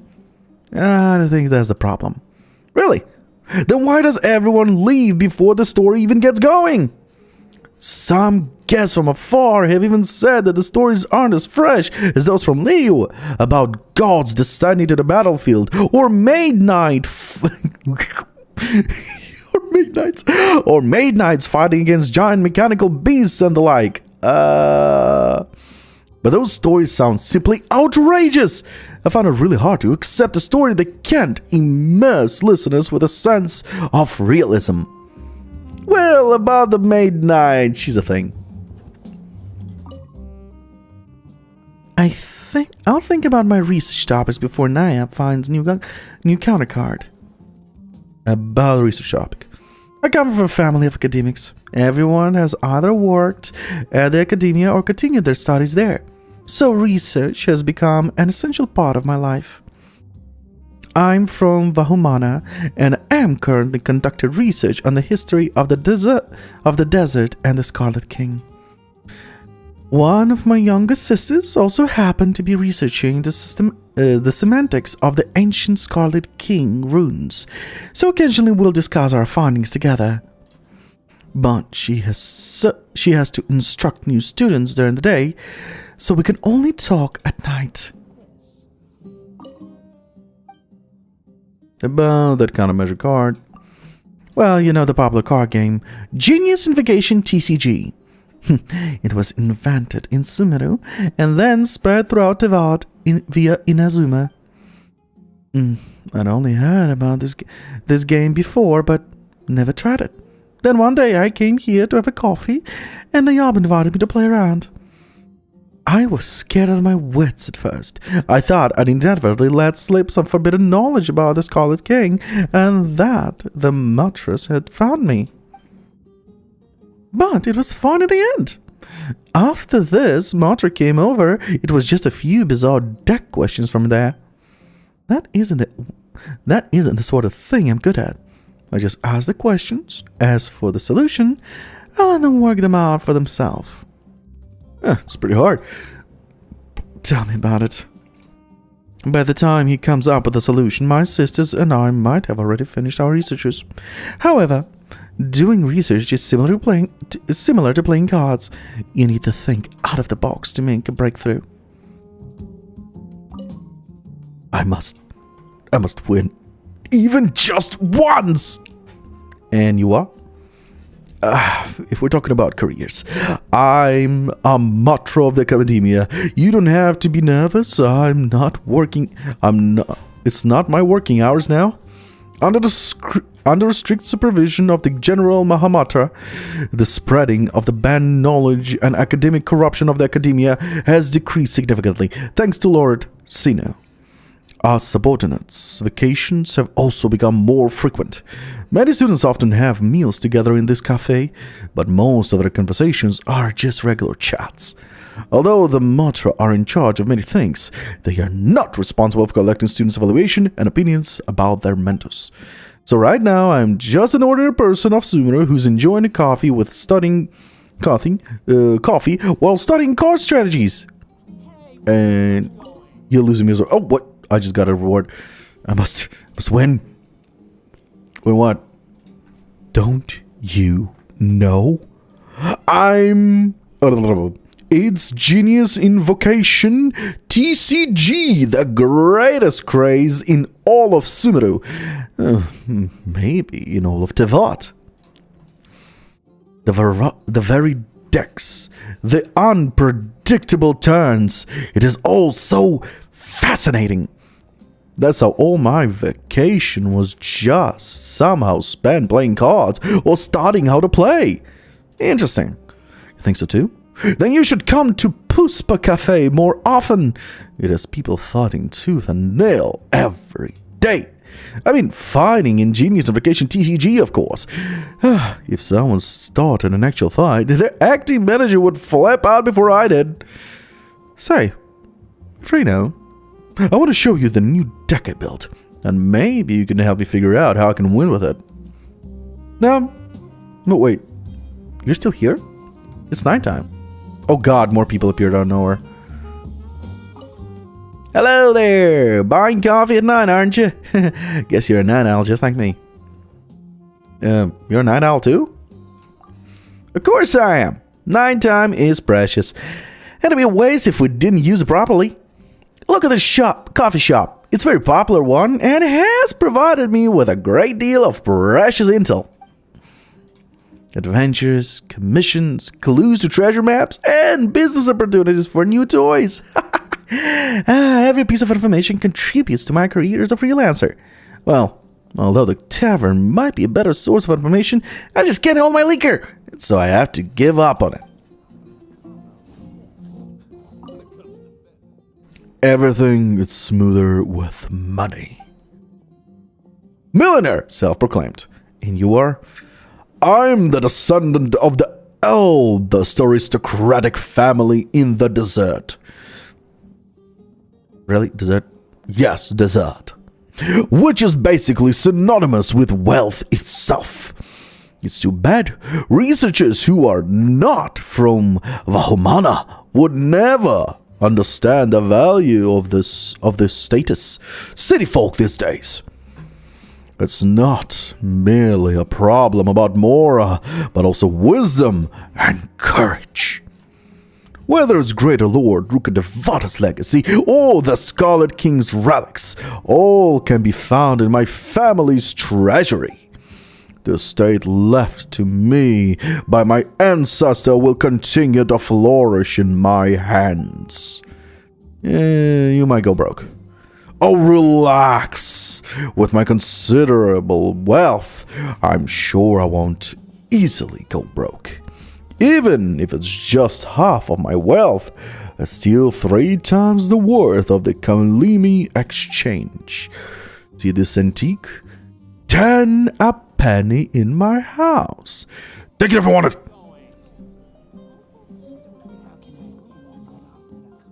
What is that? Is it an artifact? It's purple, so it's probably here. Yeah, it is. Plus 80 elemental mastery. Okay, this. I think I need this. Within 8 seconds of the triggered elemental reaction, the character equipped with this will obtain buffs based on elemental type on top of other party members. Attack is increased by 14% for each party member whose elemental type is the same as the equipping character. The elemental mastery is increased by 50 for every party member, whether with a different elemental type. Nice. Each of the aforementioned buffs will count up to 3 characters. This effect can be triggered triggered once every 8 seconds. The characters who equip this can still trigger the effect when not in the field. A flower bud made by hammered dark gold. Its crimson core is wrapped by the petals that shall never open. Huh. This is a strong one. Just for the fuck of it, I'm gonna lock it. Because I don't know, maybe it's a rare thing I found. It's called being a freelancer. Most folks just don't get it. Yeah. I'm gonna keep... Oh, you're still at it. Okay, see you later. Oh, worrying. Welcome! A good cup of coffee will keep you energized all day. What is this place? This is Puspa Cafe, and I'm the acting manager here. If you're a first-time customer, why don't you tell me what your preferences are? Then I can recommend a coffee that will suit your taste. Do you like your coffee sweet, or do you prefer it to be more bitter, on the bitter side? Strong or milder? I prefer it sweet but strong. Whatever your preferences, no matter how offbeat, I can make something to your liking. But I'm trying to less sugar. About that cat. Ah, you must have spotted Gata. Where? Where's the cat? I did not spot any cats! I'm blind. Oh well, I'll figure it out soon enough. Gata's not even a year old yet, so she's still a very curious kitty. Whenever I read people's fortunes from the coffee grounds, she'll jump up to watch. If you'd like, you can give her head a good pat. She'll be happy and start purring, and you'll get to enjoy the softest feel in the world. Yay! Woohoo! It looks like you're a cat lover too. Here's a tip for you, my friend. Gata prefers fowl to fish. If Gata eats the fowl you feed her, then she must be willing to be your friend. Gata. Where's the cat? Where's the cat? Where's the cat? Oh, there you are. Well, I can't talk to the cat for some reason. Well, my dear sister.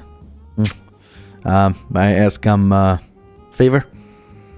Why are you talking to me like that? Don't tell me you've got yourself into some trouble at academia. No, not at all. Everything's fine with school. I just want to borrow your thesis. Don't worry, I won't copy them. I just need some reference materials. Yeah, that's what they're for. Reference only. Well, I can lend them to you, but my research back then is probably out of date now. What's more, if it's something of reference value, it's probably already archived, in the Akasha. Why don't you apply for access? Instead of borrowing my out-of-date thesis, why don't you discuss your ideas with top students in your school? My roommate is indeed a top achiever, albeit achieving too much. No one can understand the things he writes in his assignment except for our mentors. Speaking of him, I bet he must be burning midnight oil now. I should bring him some food and coffee on my way back. It's time to apply for a new budget again. Today's coffee is the same as yesterday's. You're right. It's not bad. Or as what the people here might say, it's pretty good. Everyone loves peace and quiet. Although I'm not really used to it. There is nothing to complain about. Drinking coffee every day, lazing about, passing each day slowly. I feel like my days are longer than when I was in a corpse of 30. The acting manager makes me the same coffee every day, and since I should be as used to peace as the nearby residents are, a day like that will probably come in the future. It's actually a good thing to retire. Yeah. I've come to realize that lately. Maybe it's time to say goodbye to my old chaotic lifestyle. I'm still not used to quiet. Well, It's called being a freelancer. I think I spoke with everyone.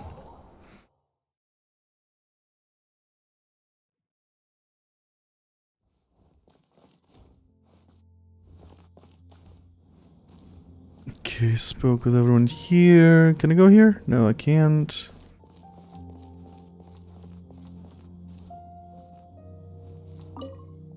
Hello.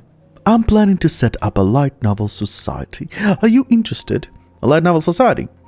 There are many societies in the academia, but no light novel society. It's strange, isn't it? Light novels don't seem popular in Sumeru, but it is the nation of wisdom after all.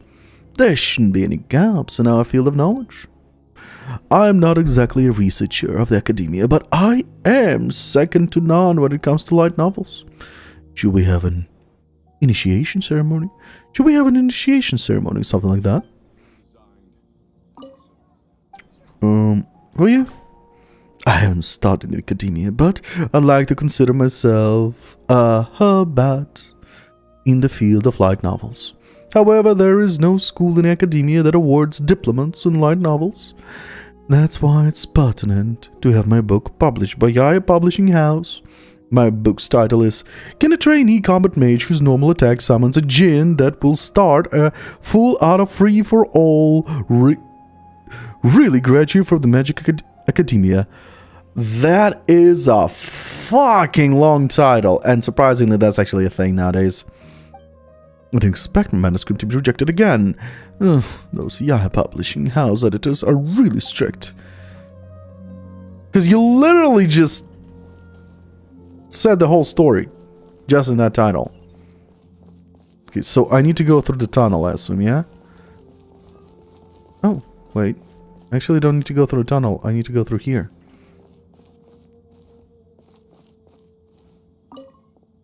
Is this interpretation based on...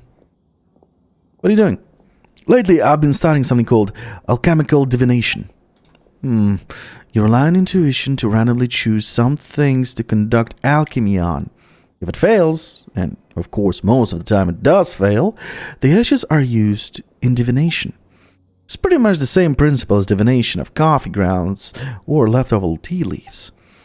I've noticed that the girls in my class are really interested in that sort of thing, so there's no reason that alchemical divination shouldn't be just as popular, right? Is this a personal interest or is it purely academic? Can it be both?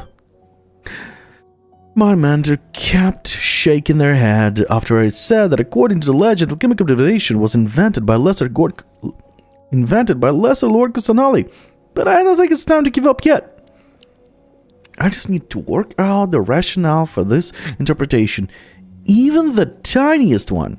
Nick, go back and discuss it with my mentor. Well, good luck with that.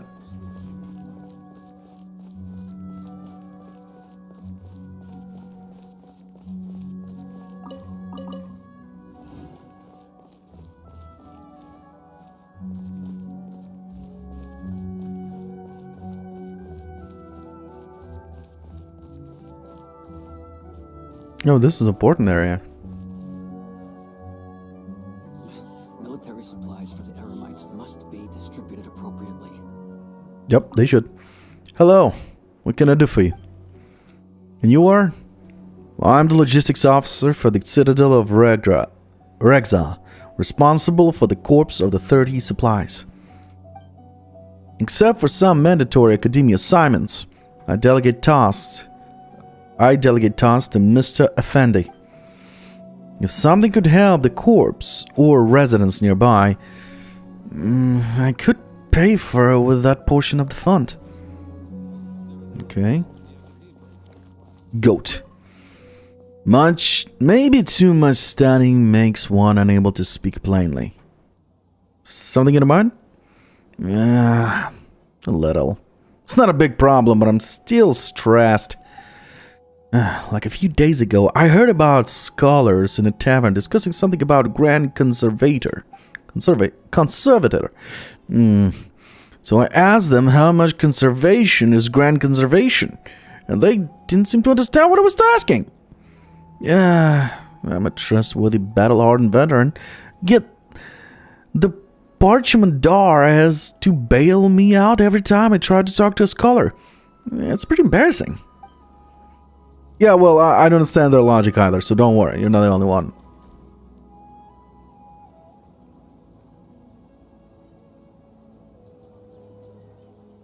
Welcome. The Adventurers Guild told me to expect you to. Yeah, it took me 2 days because I was talking to everyone. Sorry about that. It's nice to meet you, Osfond. We'd like to ask you about something.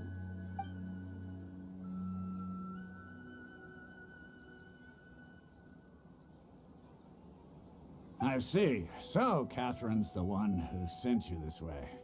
Ha! It's true that the Eremites' network is vast, but even I can't help you meet the Dendro Archon. God damn it. Wait, seriously? That's it? Afraid so. The Eremites aren't terribly religious, so we don't know much about divinities. As far as the Akasha goes, we can access even less than you. We originally came from the desert. The gods there died off long ago. Since those days, we've used our own 2 hands to carve out a living. We don't beg gods for their aid. It isn't just us, though.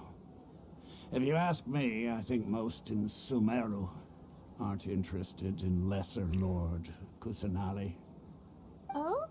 Why's that? Just take the Academia, for example. They're the ones who truly rule Sumeru. Although they believe in gods, most of them only care for the late Greater Lord Rugadavada. Okay, so Kusanali is a puppet ruler. Gotcha. In their eyes, she was the one who founded Sumeru and gifted us with the Akasha. Lesser Lord Kusanali just happened to inherit her legacy.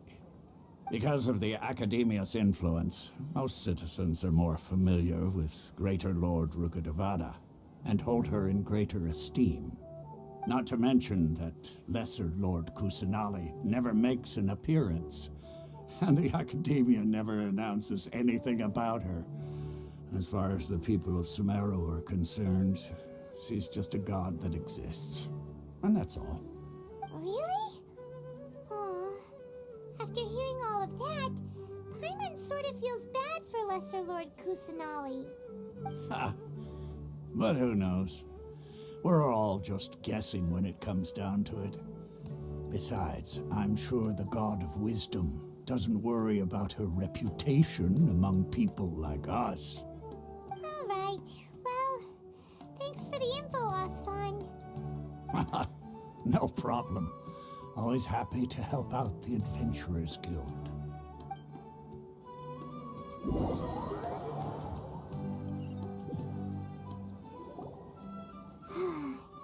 Seems Osfond was right about most people's attitudes here.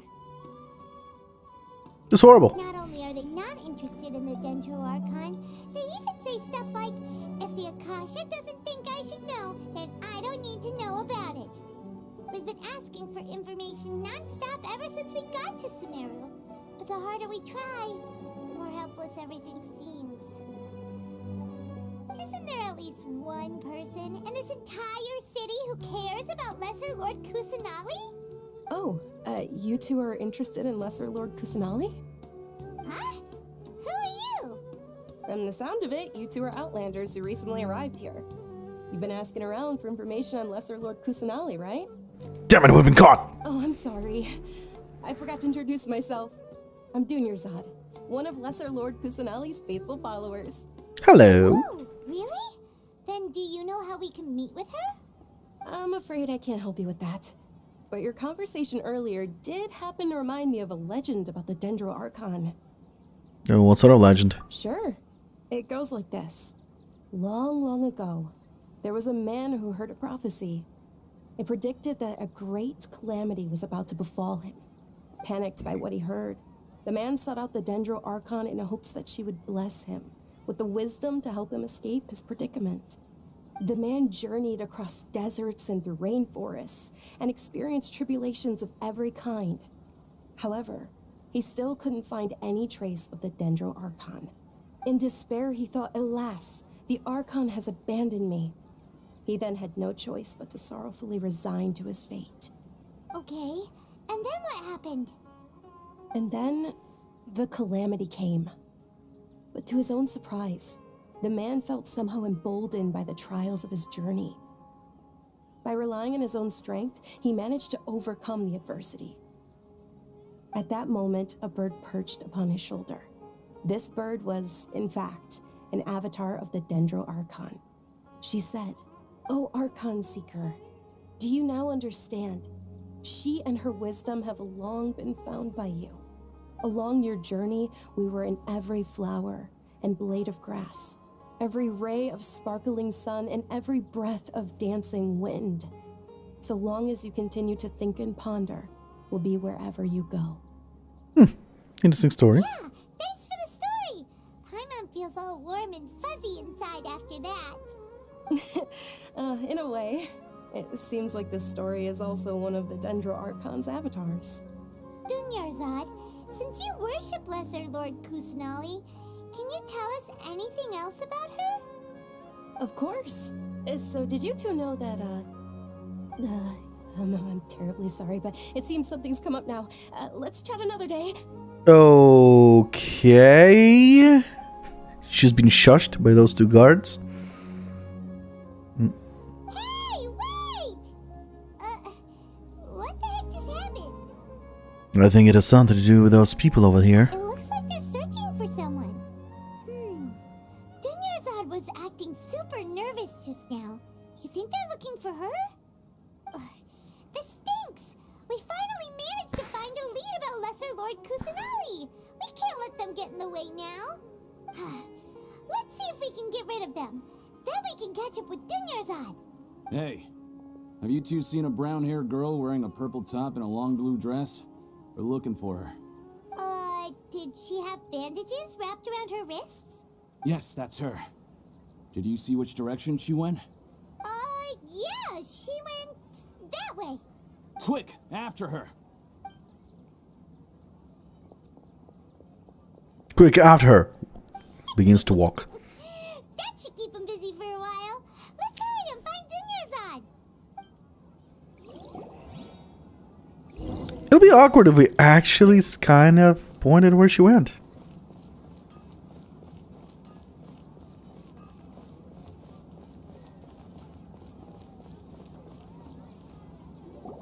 There you are, Dunyarzad. We thought you might have been long gone by now. Oh, it's you two. Oh, you startled me there. You can relax now. We threw those people looking for you off the trail. Really? Thank you so much. Unfortunately, I believe there's still more of Boom. them out there looking for me. Uh-oh. Looks like there's some coming this way. Huh? More of them? Then what are we standing here for? Run!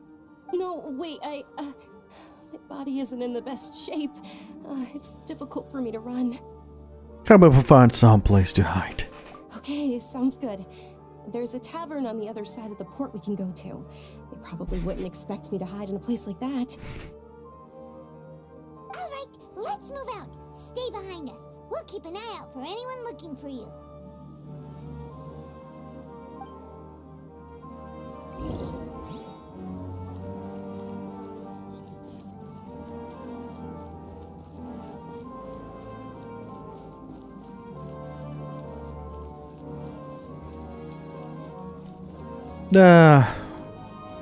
Traveler always gets himself into trouble here.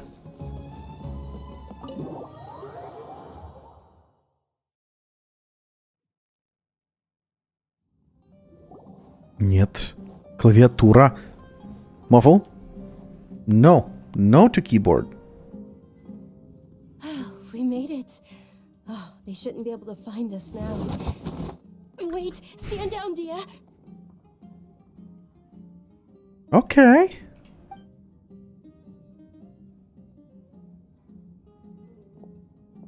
My lady, who are these two? Cat! She's a cat! They're travelers that I met on the street just a moment ago. They happened to notice that you were all searching for me, so they helped me hide. I see. In that case, you two should scram. There's nothing here for you. Oh no, there's just her hair as a cat. Never mind. Wait a sec! Who the heck are you? And why are you shooing us away? I'm Miss Dunyarzad's bodyguard, here to see that she returns home safe and sound. My lady, let's get going. You've been gone for so long that your parents are worrying themselves sick. And if I refuse to go with you? It'd be easier for the both of us if you cooperated. But if you insist on not going, then I'll have to carry you like a sack of potatoes. Oh, lovely. Hey! Dunyarzad already said she doesn't want to go back. Why are you still pushing her? Stay out of this. You don't understand the situation. Oh, she's a Baru. Sorry, my lady. Even though I'm your bodyguard, your parents are my employers. I have to answer to them. How much? Wait, what? How much more do I have to pay you to become your employer? So you never listen to my parents ever again. Double? A triple? Give me some time and I'll get that much. My lady, this isn't about Mora. I don't know what you think of us Eremites, but let me say this. I like Mora, but I'll never go against my principles. That's why I'm here looking for you. Sure, it's an order from my employer, but my conscience was also telling me it's the right thing to do. And knowing your health, carelessly running around like this is gonna hurt ya. For the sake of those who love you, don't be stubborn. No, you're wrong. I'm aware of my limits and I know what I'm doing. Honestly, the only people being stubborn right now are my parents. And I know perfectly well that it makes no difference if I'm at home or not, and every time I bring this up, they just change the subject. Dia, you've been living with us a long time already. This should be old news to you. Dia, I know it hasn't been easy for Mother and Father, and I'm grateful for everything they've done for me. But there's someone else in this world I'm also grateful to, because she saved me. The love I have for her is the same I have for my parents. This is my life and my last chance, so I want to do something meaningful. My lady, are you sure what you're doing now is meaningful?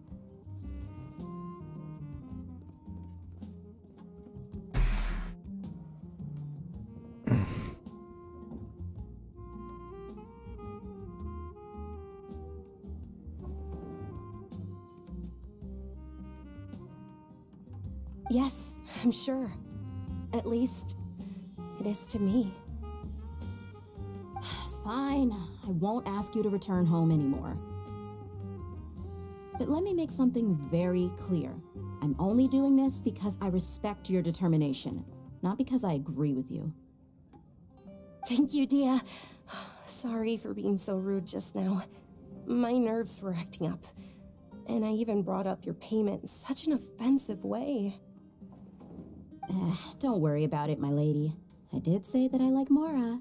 Besides, that's our next topic of conversation. Today's little excursion caused such a ruckus that every single bodyguard at the estate was deployed. It wouldn't be easy to hide things from your old man. Oh, crap. Since this definitely won't be your last escapade, here's a little tip. You should at least make it look like your room and things are still in order when you leave. Also, you'll need someone to cover you for when you're out and about. So, I'll let you hire me, my lady. This way, everyone wins. As for the pay, let's say half of what your father pays me. We can settle the bill when we return to the estate. Okay, deal. Yay! Looks like they've reached an understanding. Denizard, you're right. I'm fine, really. I just feel a little tired now that things have calmed down.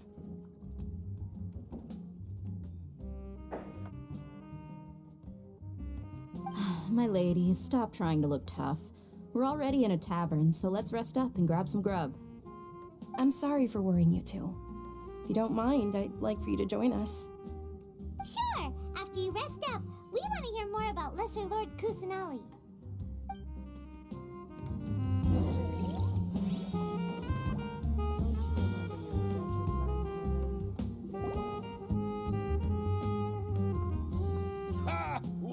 if it isn't Dia. Haven't seen you in nearly half a year. Word on the street is that you're a bodyguard for the Homayani family now. Don't you find that kind of work boring? Nah, you get used to it. How about a menu over here? You got it, huh? Isn't this little Miss Homayani herself? We don't get to serve personages like you very often. We'll be sure to prepare our very best. Thank you, sir, but there's no need. I don't have a lot of Mora on me, and I really ought to save as much as I can.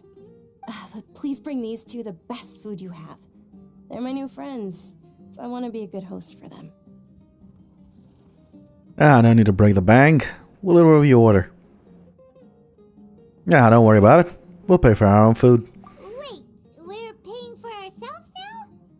Aw, Paimon kinda wanted to try something fancy, but we aren't exactly loaded. Guess Paimon will settle for something ordinary. How about our coconut charcoal cakes? They're our signature snack, and they run cheap. Look, other customers over there are eating some now. They look kind of burnt and dry. Paimon will pass. Picky Paimon. Now that's a first. Just a moment. My cat is trying to go out. There's doors closed.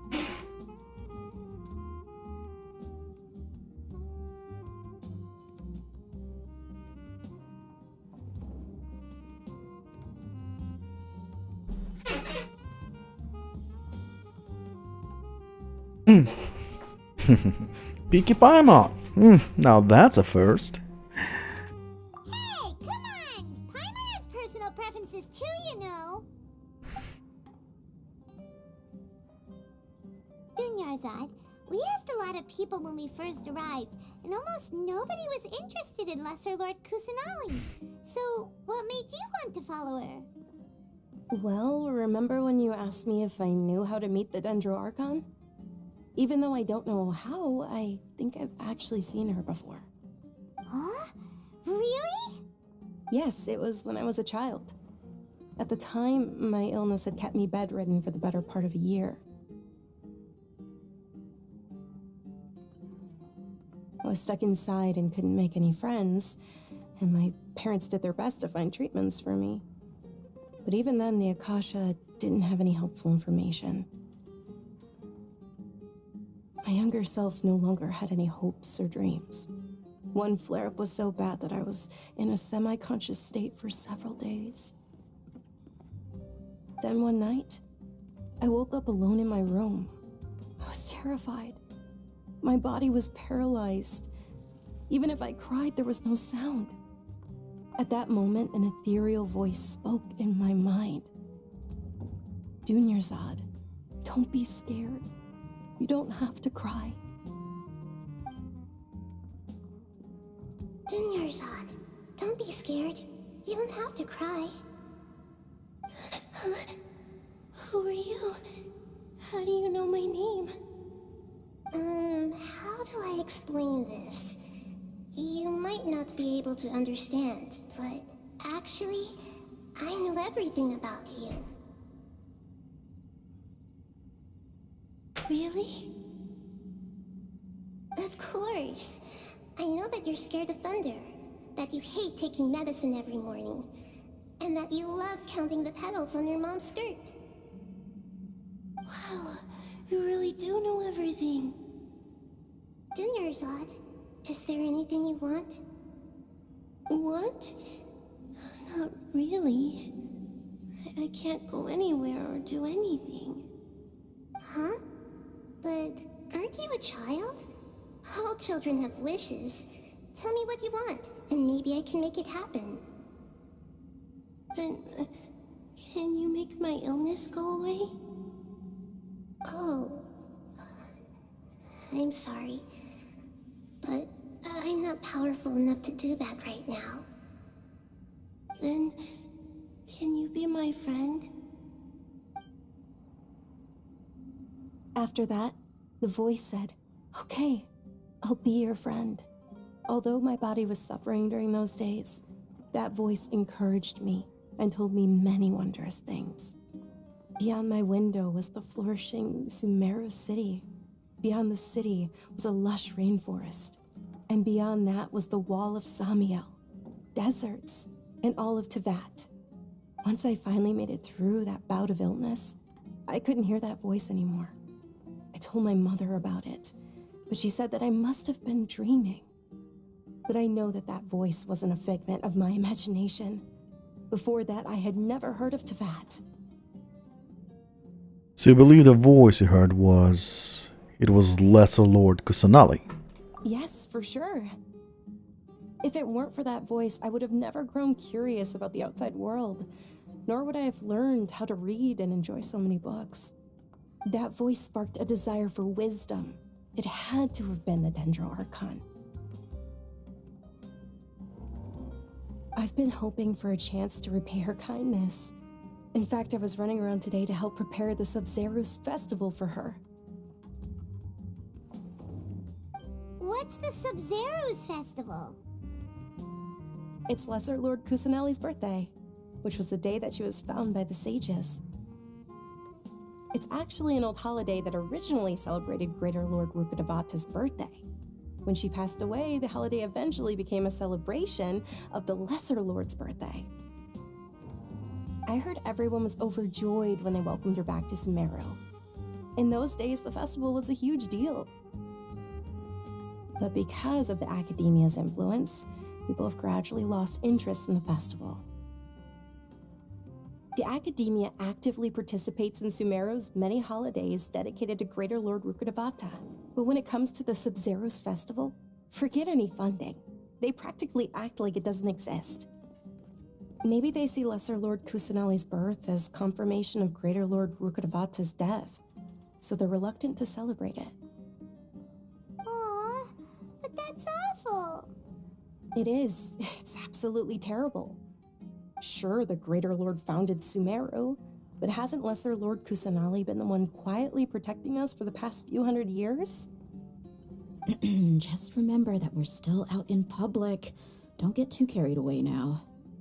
I know that people over by the Grand Bazaar still hold the Sub-Zerus festival to this day, but I hadn't met any of them before, so I was never able to contribute.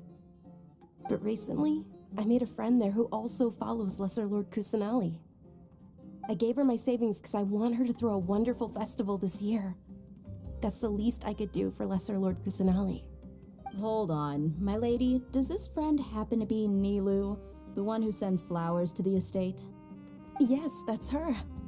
I saw her leaving the other day with a nervous look on her face. It seemed like she was hiding something in her arms. Did you give her something? Yes. Initially, I didn't have much more prepared, so I had Nilu sell one of my skirts. I've agreed with Nilu to meet up at the Grand Bazaar today, and see how things are coming along.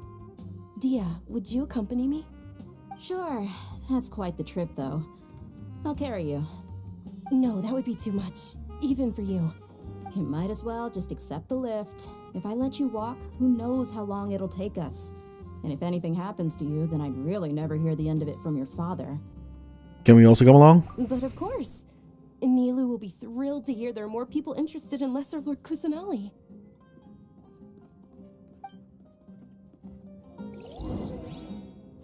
You just can't beat the atmosphere here.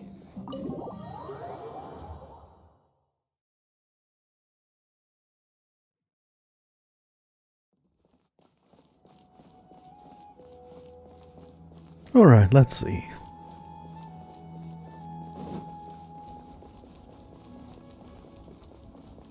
Wait a minute.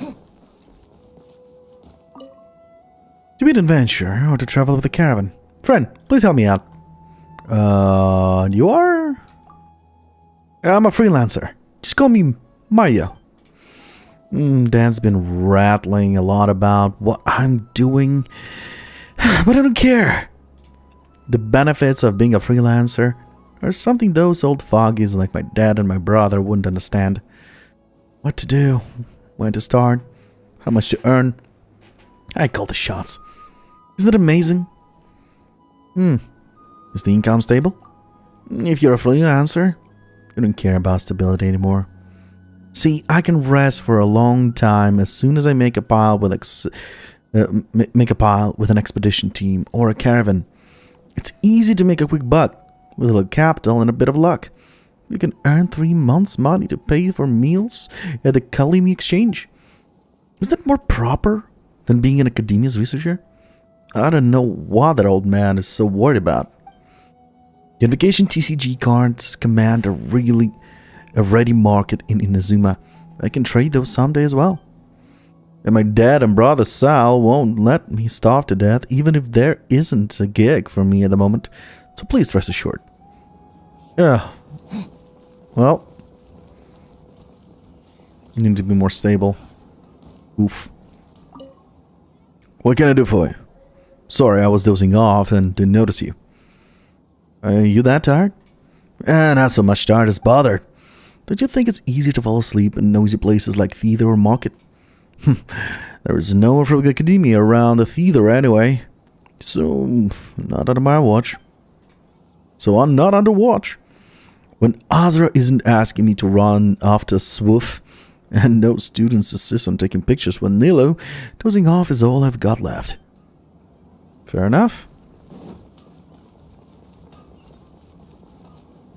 Oh, okay. So Bazaar is through here.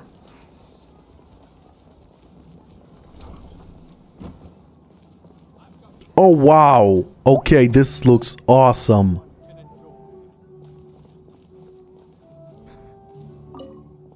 More wine and meat free you from worries. Of course, you can't drink too much, or you'll make a fool of yourself. And you are? I own the stall here selling drinks, snacks, and stuff like that.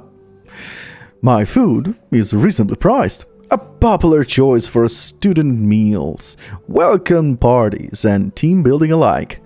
And I even got the Mahamada among my clients too. One bought a whole case of wine. Sounds like a heavy drinker.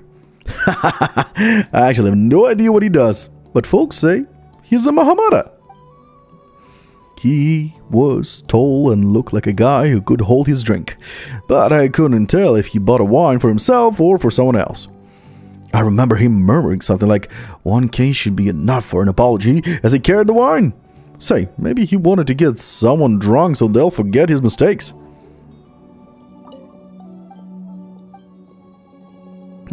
Make a food for myself? Of myself? That's right. Now, don't tell anyone, but this happened a few days ago. 2 groups of researchers were drinking at a tavern and they ended up fighting. You know, those researchers are usually so reserved and polite, even eating roast meat with small bites. But they can also really go at it, huh? I think it was a fight over who is the best candidate for the Great Conservator position. They started arguing, then fists flew. Soon, the Matra came and took them all away. Looks like no matter how well read you are, you still succumb to a few glasses of alcohol, eh? Scatter! That was wrong button. Toy seller. If only could break into the Leo market. What are you planning? It's about the toy trade. I heard the toys from Snezhnaya sell very well in Leo, and now I'm feeling some regret. If I could have seized the opportunity to bring my handmade toys to Leo, they'd definitely be more popular now than anything from Snezhnaya. What could a frigid place like that know about Child's Heart? Actually, exactly because it's a frigid place, they would know. Hello, looking to buy some spices? Yes, no problem. Just let me know when you've made your decision. Oh, what is that? That looks beautiful. Restores 28% of HP and regenerates 620 HP every 5 seconds for 30 seconds. Oh, not a lot, but not bad. A classic staple served in large quantities. Cooked rice is mixed with meat that was marinated in yogurt, then baked until its surface turns crispy. Don't forget to add a handful of Budgisaurus petals before serving. Both the rice and meat are enough to make one's stomach full for a long time, make it a very popular dish in Grand Bazaar. Sometimes I read these things, I'm like, fuck, maybe I should try cooking that. Then we got this. An aromatic rice dish. Stir fry the meat such that it is crispy on the outside and tender on the inside. Then stew it with condiments and long grain rice. Sprinkle a few patisserie petals before serving. Every grain is saturated with the aroma of a fatty meat and condiments. The dish has an exquisite taste only found in Sumeru. Oh, spices, boom. Yes, and yes.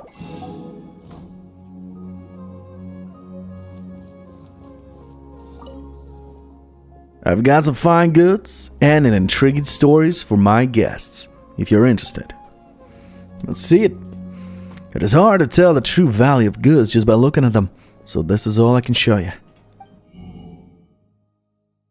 No, I'm not buying that. I don't need the XP anymore. I'm not doing that. I'm actually selling anything that is below 4 stars.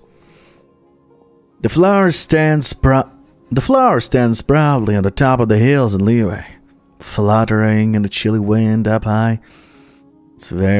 It's every bit as pale as the hair of the goddess who touches it.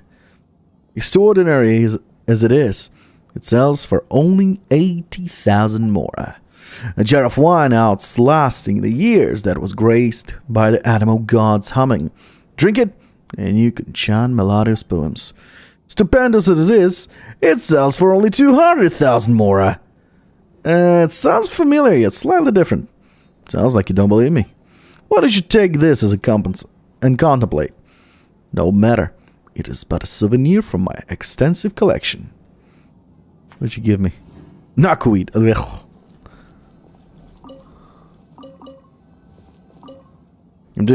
Is doing business really all that great? Perhaps. Yeah, I don't get what the point of selling this useless gaudy stuff is. Maybe that's because I'm a bumpkin from the desert. Besides, the city folk doing business don't look too happy to me either. 9 out of 10 people who come out of the exchange look miserable. And then the 10th will be bawling their eyes out. I also hear that there is a student who thinks they can make it big by learning a few things. They come to try their luck, but end up forking over a year's worth of living expenses. Don't be like them.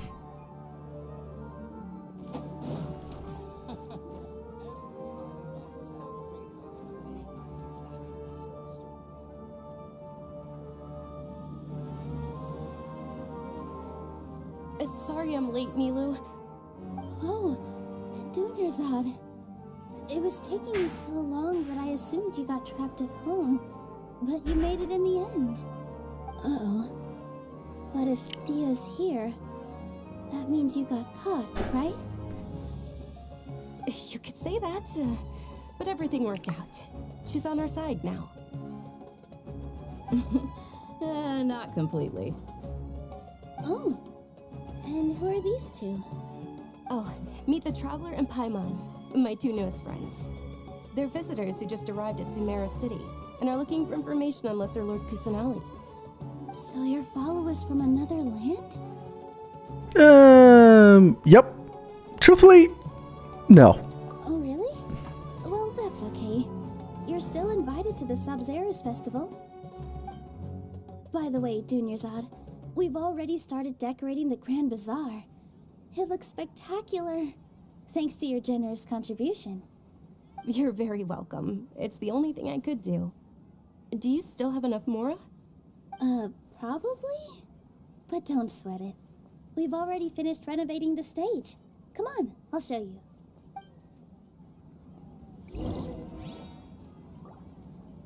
Wait. Every item I sell. Was that literally here? This makes no sense. I'm confused now. I wonder if the treasures I discovered in my youth might have been left by greater Lord Rukkhadevata. Oh. Hi there, are you a traveler here to shop beef at the Grand Bazaar? I suggest you go to the jute shop. What's that? In Sumeru, spices are a must-buy, and jute is the best spice store you can find around. Not only is the quality high, but the prices are very reasonable. He even sells the rare Padisara. He also gives customers small gifts on occasion, so you definitely don't want to miss his store when you come to the Grand Bazaar. Okay. I wonder if my friend from when I was young are doing alright now. And you are? I'm just an old timer with too much free time on his hands. Nothing before. I once crossed the rainforest and the desert when I was young. I adventured all over Tevat, saw plenty of things and made many friends. I didn't have much money then, but what I did have was vigor and courage. Then I happened to dig up some treasure on one of my adventures. Some people said it was a fairy's treasures, while others said it was the legacy of the greater lord Rukkhadevata. I was just a kid then. I was just a kid then who didn't know any better, so sold it to the highest bidder. Thanks to that income, I'm able to clothe and feed myself even in my old age. Oh, lucky guy. You're friends from when you were young? I was an energetic and tireless adventurer in my youth. I may have gotten myself into my fair share of trouble, but that's also how I made friends.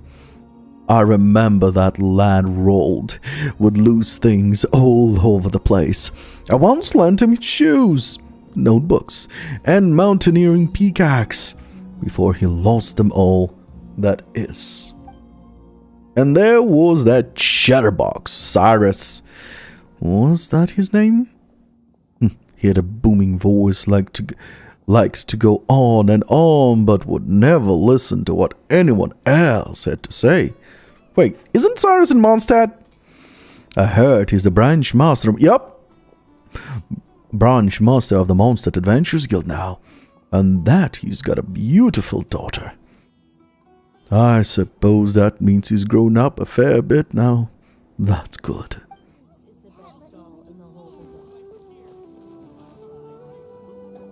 Wow! This place is amazing! Not bad. Last time I was here, the stairs were full of holes. The stairs were nothing. A little while ago, we discovered that the tree above the stage had a huge chunk of bark ready to fall off. Mr. Zubair was worried sick. We reported it to the academia many times, but they never sent anyone to deal with it. We didn't want anything bad happening, so we were going to cancel all the stage performances. Why didn't anyone come to handle it? Oh, probably because it was the theater asking. The academia looks down on performers like us. They probably think it would be best if the theater closed down completely. We can't let that happen, though. Not only would everyone involved in the theater go hungry, but then we wouldn't be able to hold the Sub-Zerus festival anymore. Thank the Dendra Archon for Dunyarzad. But the more she gave us, we hired someone to patch up the tree, and we also gave the stage a much-needed makeover. The stage is going to be even prettier when it's festival time. I can't wait for you to see it. And I can't wait to see you on the stage. You've been practicing so long already. It's almost time for your dream to become reality. It's our dream. I'll do my best for the two of us. Nilu, what are you gonna be doing at the festival? She'll be dancing the dance of Sub-Zerus, the most important performance at the Sub-Zerus festival. Dunyarzad, have you told him the origin of this holiday? I only told them about the Greater Lord and Lesser Lord so far. Okay, then I'll tell you two about how this holiday came to be. According to legend, the Sub-Zerus festival was originally the Goddess of Flowers' birthday celebration for the Greater Lord. A long, long time ago, on one of Greater Lord Rukkhadevata's birthdays, her friends threw her a celebratory banquet. Some of the gods got drunk. One started playing music, and the Greater Lord started singing, so the Goddess of Flowers began to dance. As she danced upon the grass, countless beautiful Padisaras began to bloom wherever she stepped. Those brilliant purple flowers became her dazzling stage. All the gods clamored, "Oh, if only time could stop at this very moment." That sounds somewhat bittersweet. Huh? Really? Oh, you probably mean because all the gods in this story are no longer alive. Although they aren't around anymore, they're preserved in our tradition of dance. This outfit I'm wearing is apparently based on how the goddess of flowers looked. Though we're just tiny people compared to the divine, we still have to do our best to make sure that the birthday girl feels loved on her special day. Nilu, you of all people will definitely be able to convey our well wishes to the Dendro Archon. I also noticed that you went the extra mile and scattered Padisaras around the stage. They symbolize the goddess of flowers, after all. It's just a shame that all the real Padisaras went extinct after her death. Yeah. The Greater Lord brought forth Padisaras in memory of the goddess of flowers, but she ultimately could never truly replicate that beautiful purple. Thinking about the goddess of flowers dance makes me wish I could have seen it. If my stage were anything like that,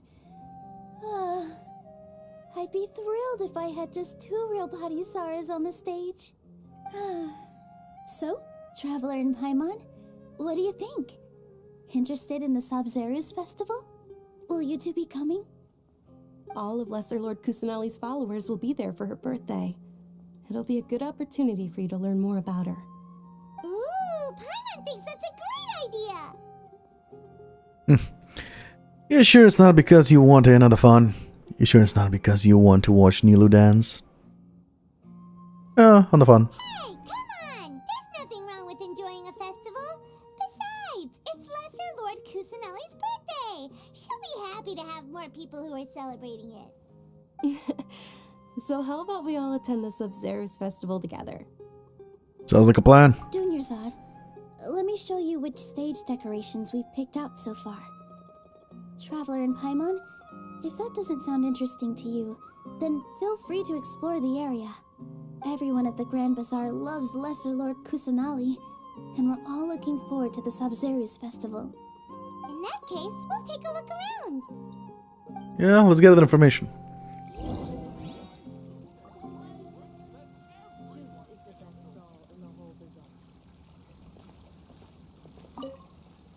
Huh. Revamping the stage for the festival couldn't have been easy, that's for sure. I bet this year's festival will be one to remember. I don't know much about the Grand Bazaar, but I do know that the residents here have a penchant for song and dance. 2 things that the academia doesn't particularly approve of. Oh, and the perfume sold around here is a lot better than what you'll find elsewhere. The fragrances are longer lasting and they're gentler on your skin and... I mean, that's what I've heard at least. Oh, come on, girl. No need to pretend.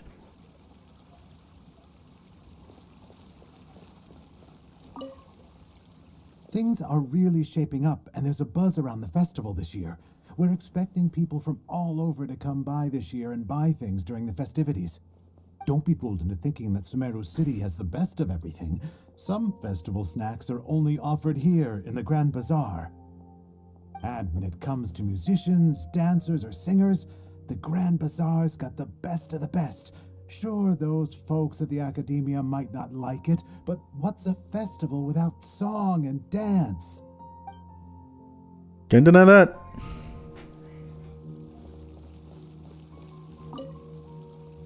Whoa! What's with your yellow hair? And why do your clothes look so funny? Are you an outlander?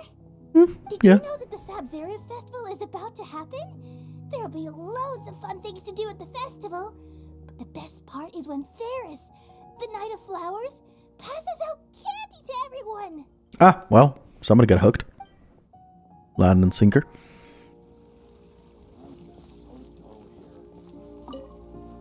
Ah, dancing at the Sabzeruz festival.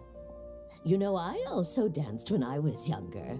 As a child, I even asked my grandmother why we performed the dance for the Lesser Lord when it was originally done to honor the Greater Lord. My grandmother said that Greater Lord Rukkhadevata is a beloved deity and honored by all. And Lesser Lord Kusanali is too. If the goddess of flowers ever knew Lesser Lord Kusanali, then she would certainly have wished to be her friend and hold celebrations for her too. The Sub-Zeru's festival has been losing its appeal over the years.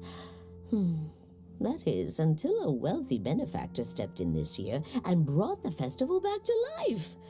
I heard she forked out a lot of mora to make it all happen. You farty catty.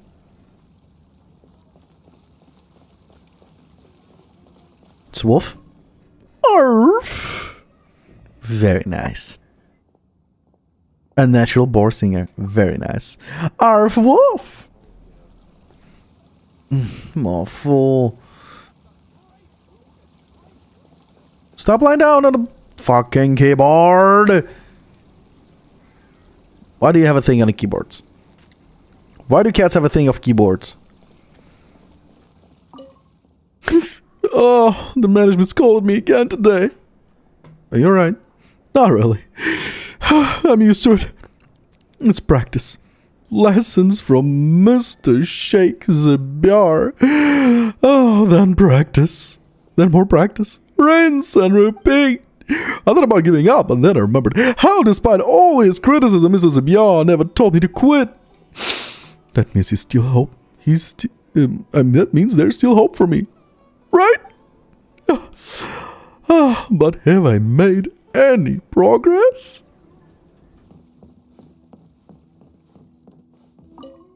Hello, it isn't showtime now. It is messy around here. Please mind your head and feet. And you are? I'm a prop engineer for Zabiar Theater. Rather than designing and making props, I also maintain the venue. Yeah, how's work? Mrs. Zabiar is very strict about every aspect of performance, so I always worry that I'm not good enough. And the props attractive enough? Is every detail as the best it can be? Do the mechanisms operate smoothly? I think hard about these things daily. Sometimes it's enough for me to get the urge to join Kasharwar. Some Kasharwar regulars are on a good terms with me as well. But then I'd give that up. It's not as if I was building a real palace or anything. Rest assured, if only I could be as open-minded as you are. Maybe it all comes down to the fact that I'm so attached to this theater and that I have certain demands on myself. Anyway, thank you for comforting me. There's some leftover rocks from what we made props with. They're quality rocks. Please take them. Please take them.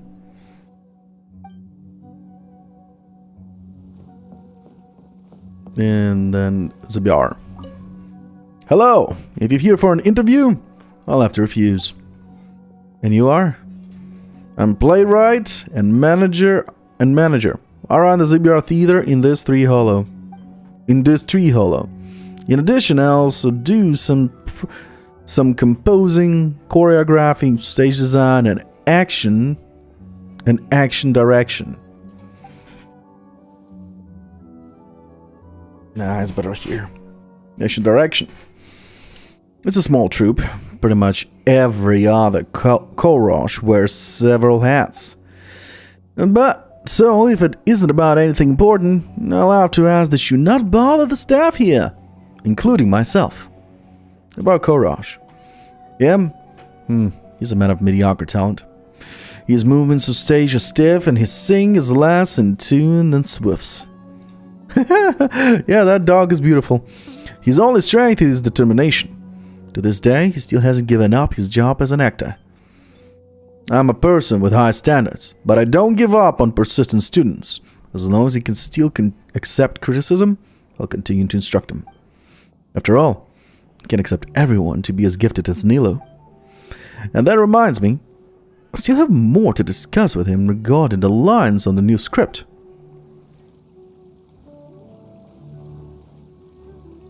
Nilu, your outfit looks amazing. there's also something different about you from when we first met up.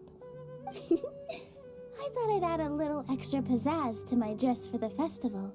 See? Wow, did you sew all that yourself? Uh-huh. Sewing is a fundamental skill for everyone in the theater company because we make all our own costumes. Did you know that Mr. Zubair not only can make costumes, but props too? I've noticed that you can't keep your eyes off that crown over there. Would you like to try it on? May I? Of course. The legends say that the goddess of flowers had beautiful horns on her head, so this crown was made to reflect that. Dunyarzad, you look absolutely stunning with it on. It's like I'm looking at the goddess of flowers herself.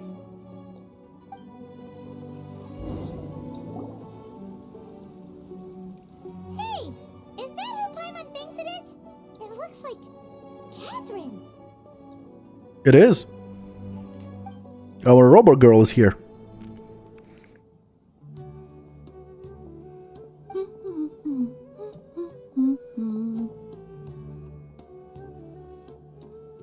Huh.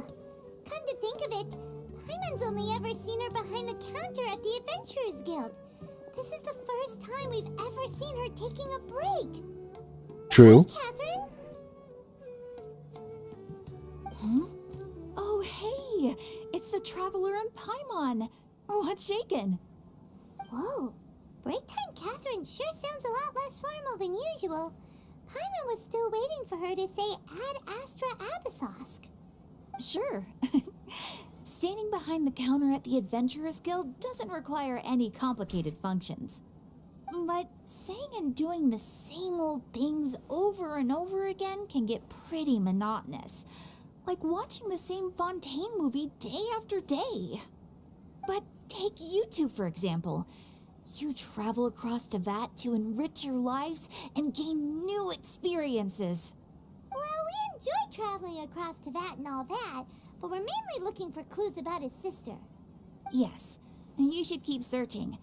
Sometimes the answers we're looking for aren't necessarily at our intended destination. Instead, they're found along the way. Huh. Haven't we heard someone say something pretty similar recently? Anyways, what brings you out here, Catherine?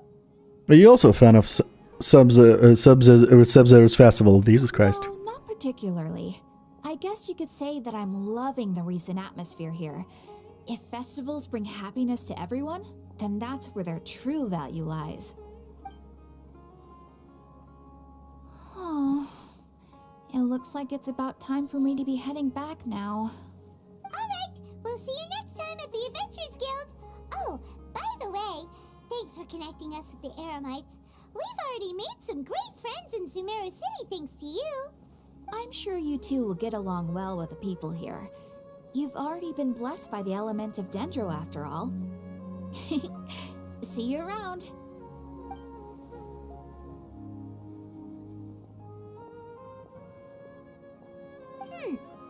There's something really different about Catherine today. Hey, Traveler. Paimon. Oh, hey, Dia. What's going on? I've got something to tell ya. My lady knows you're looking for ways to meet Lesser Lord Kusanali, and she's been trying to come up with a way to help you. Well, I have an idea that might help. Are you serious? We'd love that! It might not necessarily pan out, so don't get your hopes up too much. I'll need to take you two somewhere and ask someone some questions. What about Dunyarzad? My lady is feeling a little worn out at the moment. Nilu's found a place for her to rest. After I take my lady home, let's meet in front of the Citadel of Regzar. Sounds like a plan. Let's head over to the Citadel of Regzar and wait for Dia. Let's do that. But before we do that, I haven't been here yet. I don't see anything special here.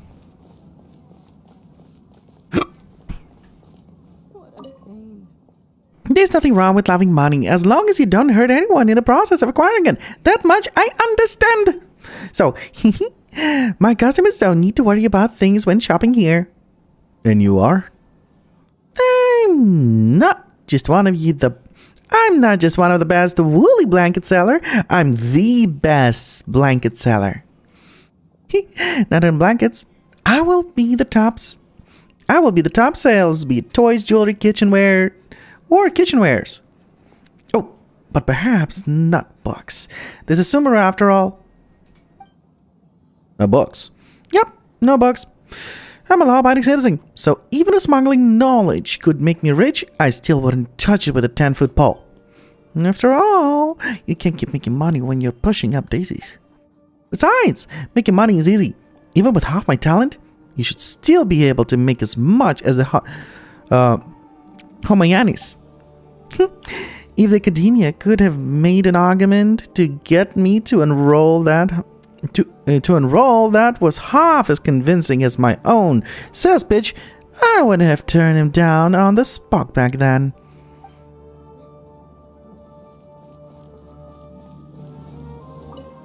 Great work I've done today.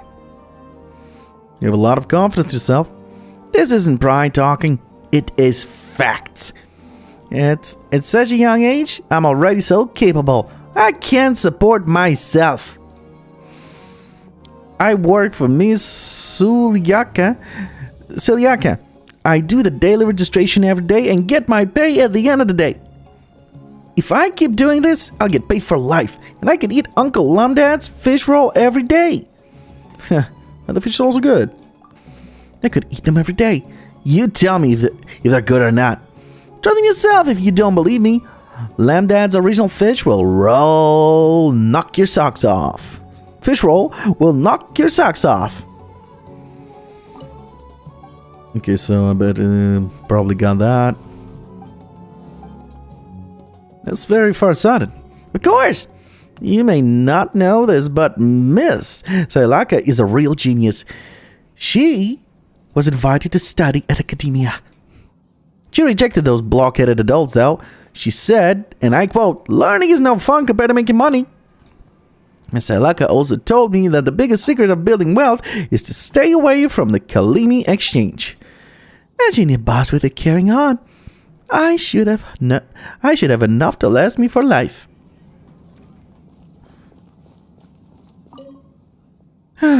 Even after doing the calculations twice, I'm still coming up a little short. Something in your mind? Yes, I'm a logistics buyer for the academia. I mainly purchase things like spices and blankets. Spices and blankets. I said I'm a buyer, but the reality is that most of the time working is spent on calculating prices and applying for budgets.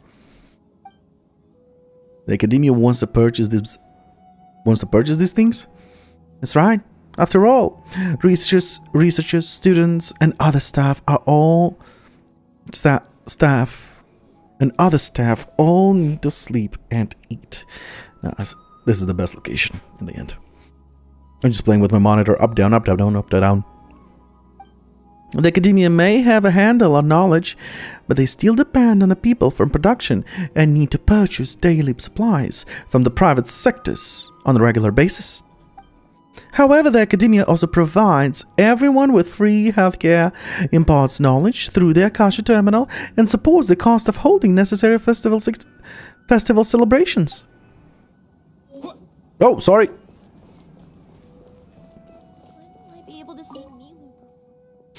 When will I be able to see Nilu perform again? About Nilu. Let me tell you, Zubyar Theater's Nilu is the best dancer ever.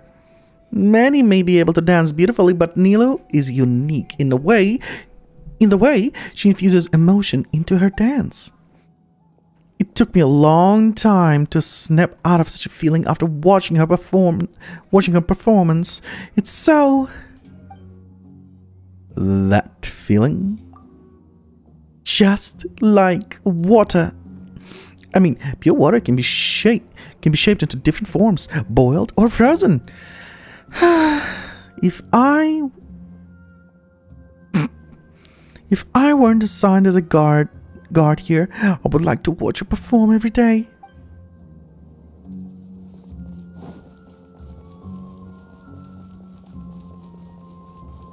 Alright, I think that's everyone.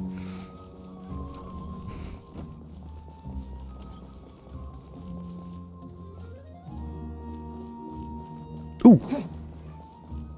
Gimme, gimme.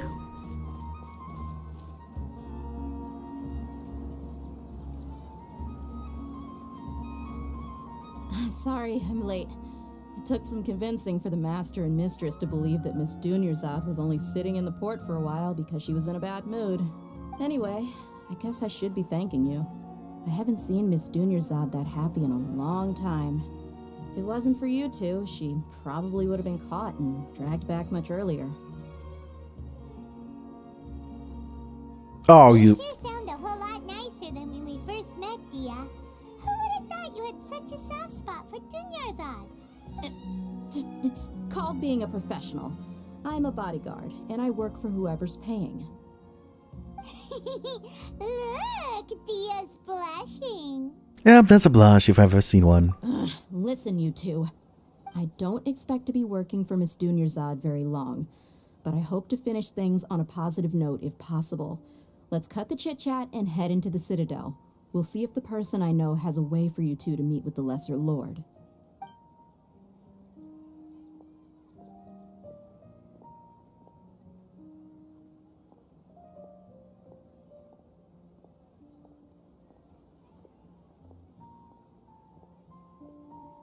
Oh, hey, Chief. We spoke with him already. Ah, Dia, what are you doing here? And well, didn't expect to see you three together. I take it you all know each other already? Mm-hmm. We met this morning after the Adventurers Guild pointed us to Osfon for more info. No kidding. Huh.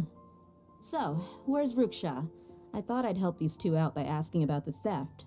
Anything you can tell him? Ruksha's gone over to the Academia. The Grand Sage recently ordered Sumeru City to begin bolstering its defenses, so people from all over have been called back to the city. Since you've already mentioned the theft, I suppose I might as well tell him what we know. Appreciate it, Chief. Theft? Sorry, what the heck are you guys talking about? Just recently, the Academia lost something, and there's a chance the item is connected with the Dendro Archon. This case might just somehow help you in meeting her. I suppose that's one way to look at it. But if you ask me, the case is more about the Academia than anything else. Let me fill you in. The Academia recently sent a convoy to pick up an important package from Aru village. Word got out, and the convoy was robbed on its way back. The Grand Sage took the whole matter very seriously. Not only did he dispatch the Matra, but also enlisted our help in the search for leads. All we know so far is that whatever was stolen is currently in Port Ormos. You two have heard of Port Ormos, haven't you? It's the largest commercial port in all of Sumeru. You can travel there by leaving Sumeru City and heading south along the river. The Academia's grip isn't long enough to reach all the way to Port Ormos, so the city's a little more laid back, meaning the population's also a mixed bag. You never know who you'll meet there. Apparently what was lost has a great deal to do with the Akasha, knowledge, and even the gods. I'm afraid I don't have any other details for you, though. If you're interested, maybe you could head to Port Ormos and ask around yourselves. If you want my advice, try introducing yourselves as students of the Academia once you're there. Yeah, students of Academia. Why should we do that? Are you serious, Chief? All the Academia students are in Sumeru City, you know. Why should they pretend to be students in Port Ormos? If you're also interested, just go there and see what happens. Count me out. I've got plenty of work to do here for the Homayani family. And take it from me, if you two really do decide to visit Port Ormos, you'd best watch your backs. Let's just say that the Eremites there aren't nearly as friendly as those here in Sumeru City. There are even some extremists who go around shouting slogans like, "Retake Sumeru for the Scarlet King." Word is that more and more are joining their movement. They're becoming a real headache for Chief and the others. You bet they are. The Scarlet King's been dead for thousands of years. Now they start spreading rumors of his return. Ridiculous. Not everyone's like you, Chief. Even the desert natives who abandoned their homes in the wilderness still wish to have a god of their own. Well, Traveler, that's about all the information we have for you. Thanks, Dia! And you too, Osfond! Since we've gathered all we could for the moment in Sumeru City, let's head to Port Ormos and see what we can find next. Miss Dunyarzad is looking forward to seeing you both at the Sub-Zerus Festival, so be sure to get yourselves back here in time for that. Don't worry, we will. Good. Then we'll see you both at the Sub-Zerus Festival.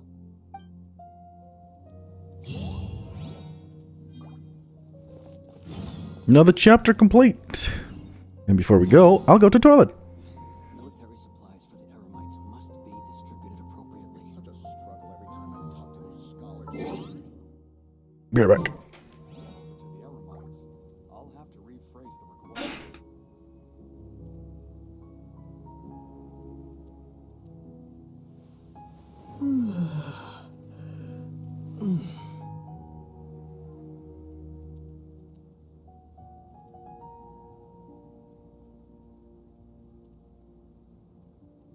Military supplies for the Eremites must be distributed appropriately.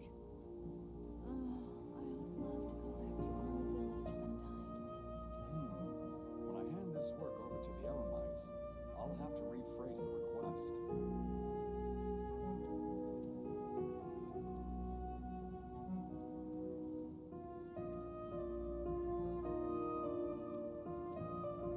It's such a struggle every time I talk to those scholars. Military supplies for the Eremites must be distributed appropriately. Oh, I would love to go back to our village sometime. When I hand this work over to the Eremites, I'll have to rephrase the request.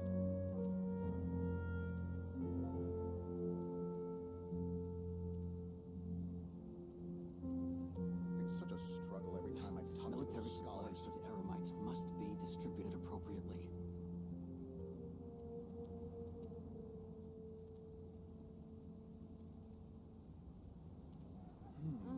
When I hand this work over to the Eremites, I'll have to rephrase the request. Oh, sleepy cat, you sleepy on the keyboard again, aren't you? For some reason, my cat likes it when I'm reading in games. Must be distributed appropriately.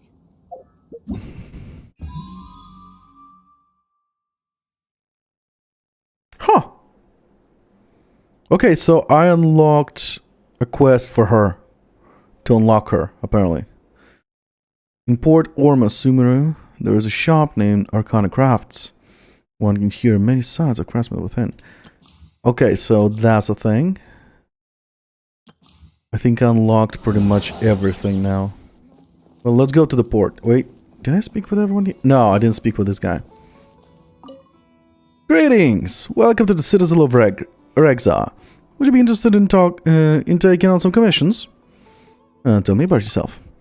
I'm the liaison officer sent by the Academia to Citadel of Regza. The Citadel of Regza is the gathering place of the Corps of 30. Many of the Amorites come and go every day. But I mainly communicate with the Perchamdar and the logistics officer.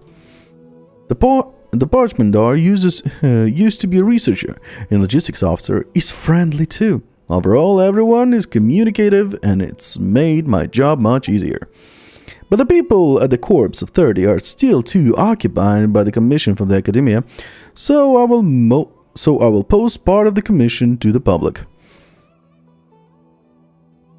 The logistic officer, Eunice, is also greatly in favor of this practice, and is willing to allocate a portion of the military supplies as payment. Oh, it's still locked. I guess it's still locked for me. It's been a while since I visited the Citadel of Regzar. I'll catch up with Chief for a bit before I head back myself. He really did a lot for me in the past. Remember, to get to Port Ormos, just follow the river south from Sumeru City's port. Just be sure to take care of yourselves out there. We'll meet again at the Sub-Zeru's festival. Roger, Roger. You two must really be something if you've got Dia the Flame Mane speaking on your behalf. The Corps of 30 isn't officially overseen by the Academia, but because we're hired mercs, there's still lots of sensitive intel that I can't reveal to you. In the end, when it comes down to it, the city's safety is both the Corps and Academia's top priority. I've told you all I can about what was stolen from the Academia. As for why you should pretend to be students in Port Ormos, I'll leave that for you to find out yourself. Okay, this is dark. Alright, let's go. Before that...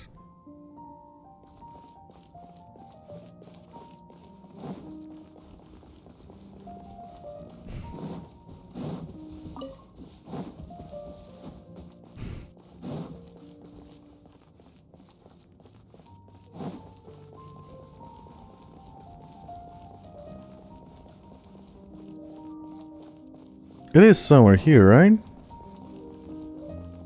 No? Higher. Oh yeah, I see the red light.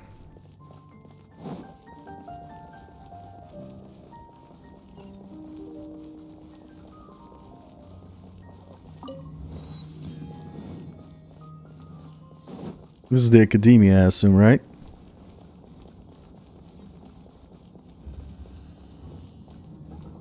Ooh, that's a lot of talking, probably here. Welcome to the Academia. About the Academia. The Academia consists of 6 Darkshans, each with a permanent seat in the Academia. For more information of Amurta, press 1. For more information on Twarhist, press 2. For more information of Spun Tomat, press 3. To speak to a human service officer, press 0. Wait, she's a machine?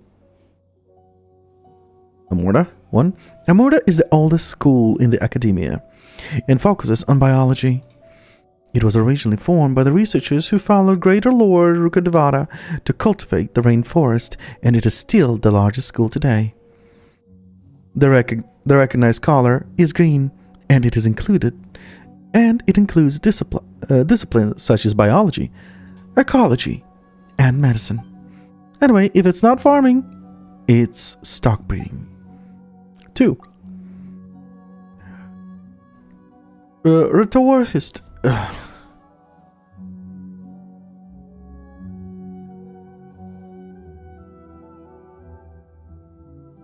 have this annoying hair that pisses me off. I have to shave it off. Rhetorist specializes in this infuriates me. I'll be right back. I need to shave it.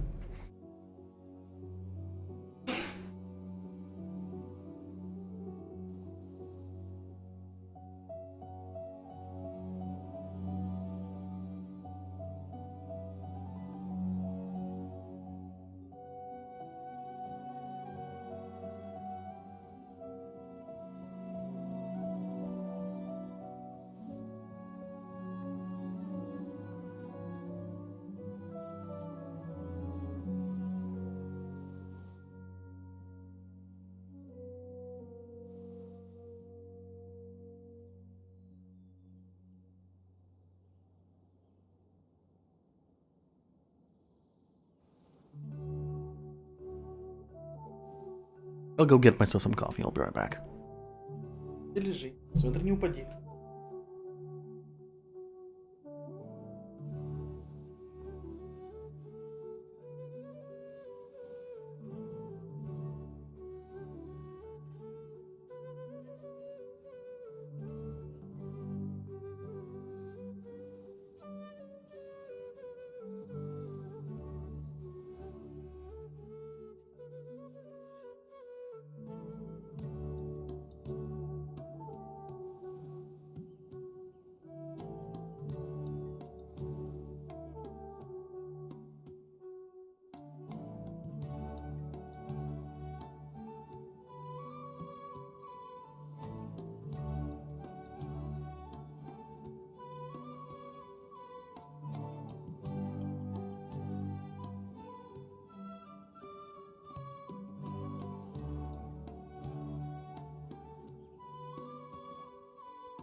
I'm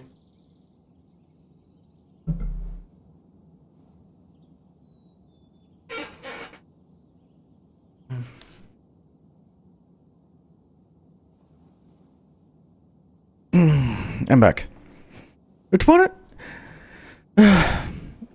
Retois specializes in illuminationism, and the stars are the center of their research. They believe that the sky reflects truth and rides destiny. Mona would probably agree to that. The recognized color is blue, and it includes disciplines such as astronomy and astrology. Anyway, if it's not watching the sky, it's calculating. Spontamad specializes in elementalism, and it is a school of thought that focuses on the study of elemental reaction and changes. Due to the need of examining ley lines, Spontamad has much more traveling scholars called Drioche. The recognized color is red, and it includes disciples such as alchemy, elemental science, and ley line studies. Anyway, it is not conducting reaction experiments, it is traveling in the field. More. Haravatat specializes in semiotics. They see language and writing as the core essence of the world. The recognized color is black, and it includes disciplines such as linguistics and rune studies. Anyway, if it's not deciphering ancient texts, it's creating new words. Vahumana focuses on etiology and seeks to investigate the source and makeup of knowledge and its nature.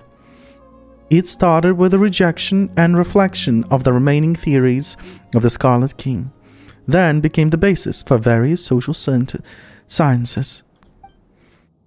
The recognized color is yellow, and it includes disciplines such as history and sociology. Anyway, if it's not memorizing facts, it's refuting rumors. Kshaharvar specializes in technology and was originally stated to study and manufacture propulsion mechanisms. Its scope is quite comprehensive due to the various aspects of knowledge required in the making of mechanisms. The recognized color is white, and it includes disciplines such as architecture and mechanical skills. Anyway, if it's not building houses, it's solving puzzles. Zero, are you a puppet? It might be better to be a puppet. I just need to follow the program and won't get angry even if someone interrupts my speech. But I'm more or less like that already. After a few years of being a receptionist at academia, I've memorized the admission brochure so thoroughly that I can recite it ad verbatim. As long as people come sick to be educated and the academia still exists, I'll never be done with work. Oh, I haven't had a normal conversation in a long time. Thank you. You're welcome. Goodbye. Thank you for your love and support for the academia. Goodbye. I can barely keep my eyes open. When will he stop? What's going on? Oh, because of somebody I don't get out of sleep. He's forcing me to spend too much time with him every night. It would be fine if we just go to the bar, but he just makes me listen to gibberish by the side of the road. If I liked hearing other people's read, I'd go to a lecture. Could it be that he's insinuating I should read more? I don't know that it's this tedious to date a bookworm.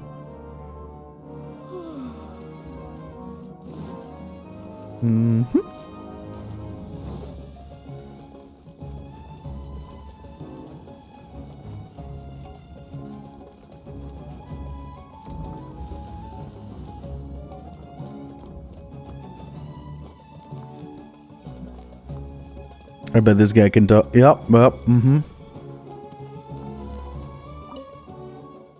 not fair. All those secret research projects are sucking up budget and that should be ours. Budget? Yeah, the budgets.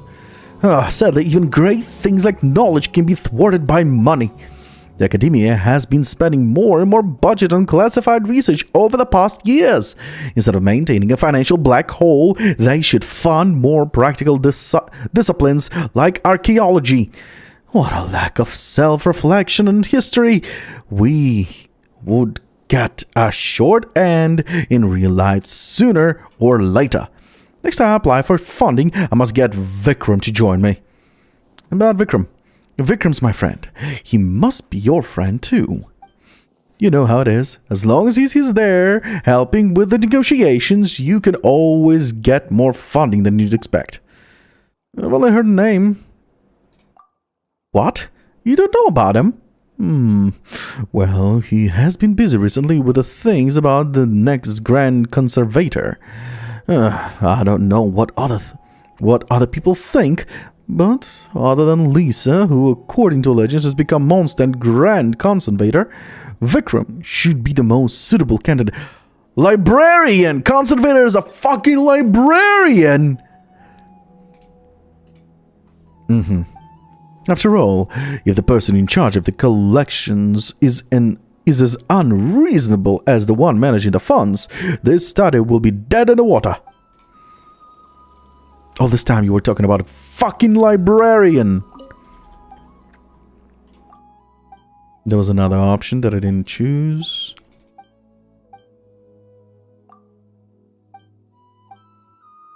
It's my first time hearing this name. What? There are people in Sumeru City who haven't heard of Vikram? Well, maybe I'm the one who's taken it for granted, since I haven't met anyone who didn't know of him. He has been in the limelight recently, and is a strong candidate for the next Grand Conservator. I don't know what other people think, but other than Lisa, who according to the legends become a monster... Yep, okay, it's the same thing. It's just the difference in reaction.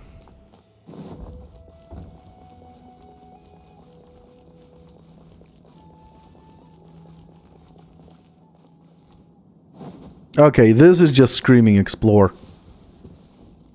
Explore this area. Oh, okay.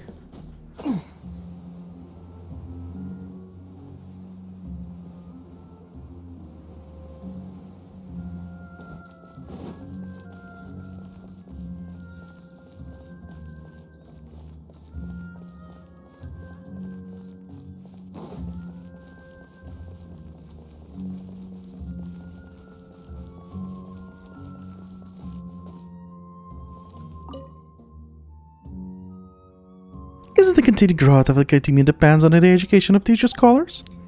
If we wait until there's no successors left, it will be too late to bring in researchers from the Nagarjunites. You mean... The academia recently cut back on the budget for education, and that rubbed me the wrong way. To better advance research and development, the academia would recruit talented children at an early age. I'm the researcher for those children. I'm the teacher for those children.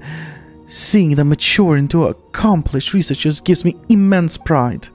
But if the academia keeps shaving the budget, it will impact their education. Even from the point of maintaining our prestige, I still don't think it's right. Did you come up with any solution? I will have to speak out. I will have to speak out if the academia continues to cut funding. I've talked to Vikram. He also believes it's what has to be done to ensure the learning conditions for the children. What did I get from her? Oh, thank you.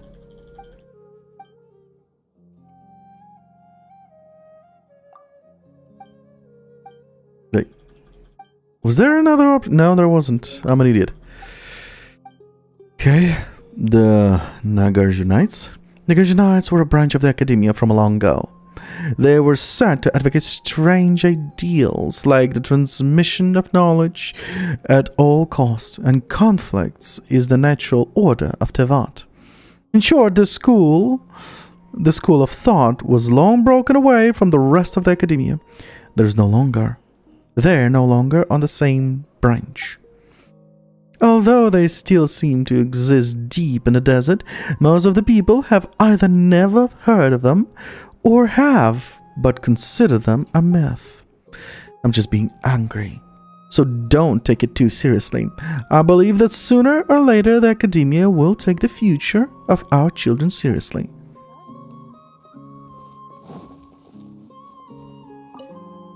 I want some time off. We're gonna get some time off. Don't you like studying here? I like studying here. Just I'm a little anxious about home. You'll be okay. Mother and father are taking care of the farm. Nothing will go wrong. When we've learned more, we can make money and help them out. Then father, mother, and you and Aranara will all live happily ever after. You're wrong, Armin. The teachers have said many times that Aranara don't exist. We've been going to classes long enough for us to grow up. But Vikram told me last time that Aranara do exist. What he said was that conceptually Aranara exist. Aren't conceptual Aranara still Aranara? I'm not too sure either. Let's go to the teacher. Study. Oh. Give me money. Message board? Several cases of canned knowledge smuggling have been detected recently. Detailed information will be released to the mentors and the students of the relevant schools through the Akasha. Did I? Yes, I did. Through the Akasha. Through the Akasha before the next Inagraba, what a name, day following the investigation. Mentors are encouraged to improve communication with the students to ease their mental stress caused by paper writing and prevent potential crimes. Is this so bad?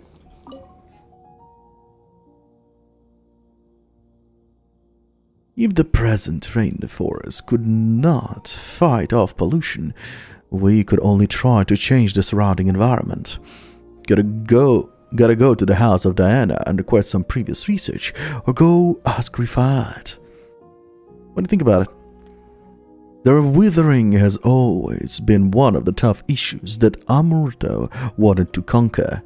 It is true that while vision holders and forest rangers are working together to control the zones, the withering won't impact Sumeru people's daily lives all too much.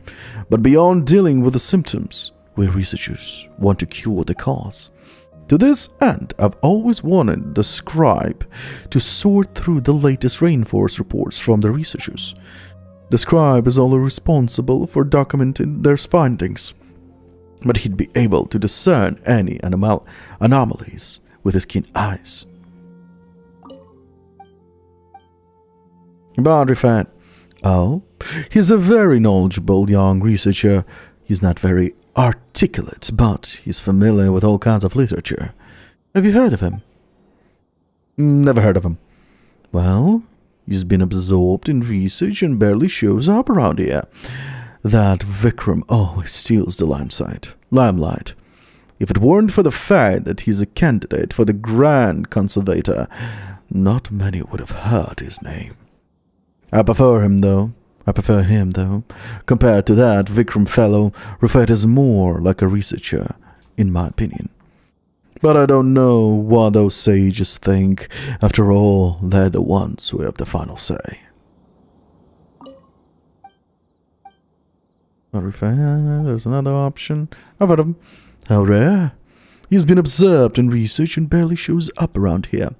If it weren't for the fact that he's candidate and ex-conservator, even fewer younger researchers would know about him. I prefer him. Okay, same.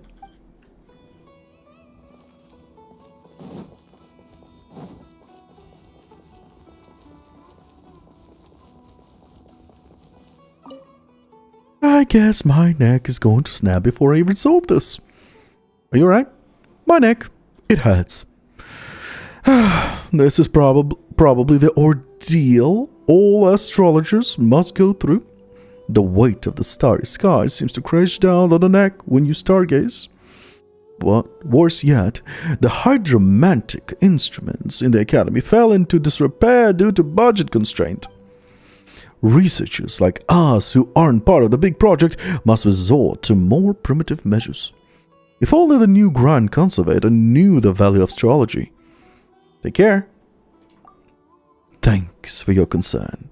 The only consolation is that now that the Academia has started to work on a much more important project, they have lowered their expectation in our research productivity. I'll also have more time to take better care of myself now. Neck pain may be difficult to cure, but a healthy diet is said to be able to improve one's vision. Well, there are worse things to suffer through for a good cause. Garrett! You alright? Blah blah blah blah. Blah blah blah blah blah blah blah blah blah blah. The new Grand Conservation. Yes. A youngster like you should be better informed than me. Everyone in Sumeru City is paying close attention to the matter, be it an ordinary researcher like myself or a barber in the downtown area. If the new Grand Conservator is interested in astrology, he might apply for some funding and restart the use of those hydromantic instruments. I can also benefit from his influence and no longer have to stick out my old neck again. So that means I'd prefer to have Rifiat be the next Grand Conservator.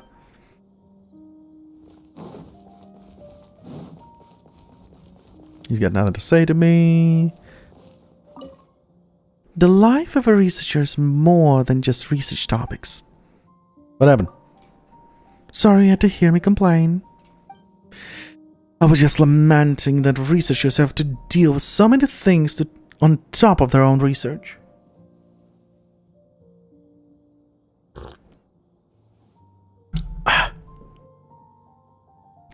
Coffee good.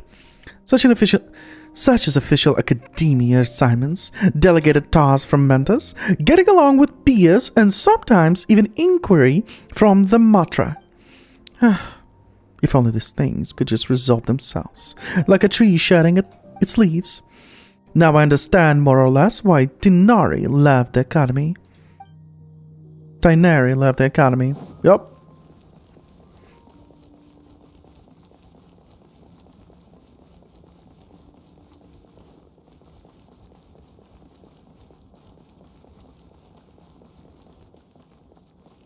Oh, there's another one even higher? Are you kidding me?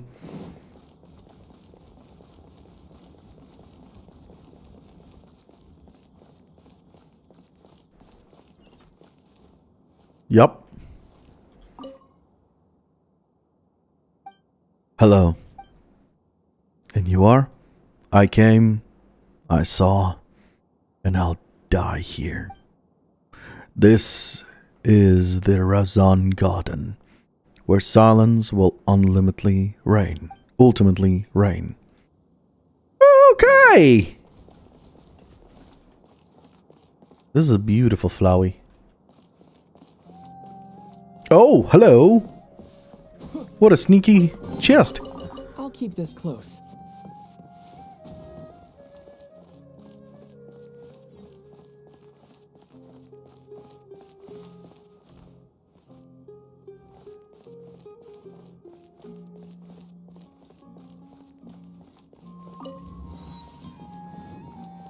Huh, I wasn't stopped.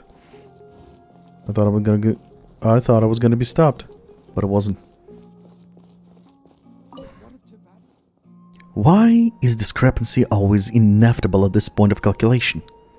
What are you calculating? Before I answer your question, let me ask you one. What do you think Tevat is like? You don't have to respond, just think. I have a revolutionary idea. If Tevat was round, that would explain a lot of things. Why are there currents in ocean? Why would the sun and moon alternate rising? Why would there be changes in temperature?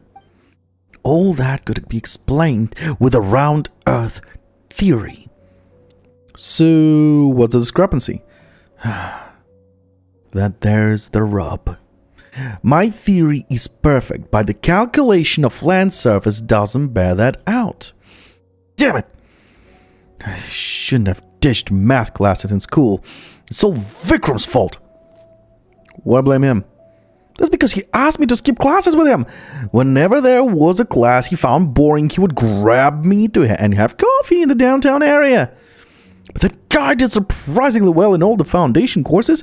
I suspect that he dragged me out of classes on purpose, while he studied by himself at night. Time passes so quickly. I'd expect him to be the candidate for the next Grand Conservator now. Maybe he gets elected so I can go around. Telling everyone that I'd skip classes with the Grand Conservator back in the day. So, Earth is round, you say, huh? Wait. So, Genshin Impact is flat earther? So everyone in Genshin Impact think the Earth is flat? No.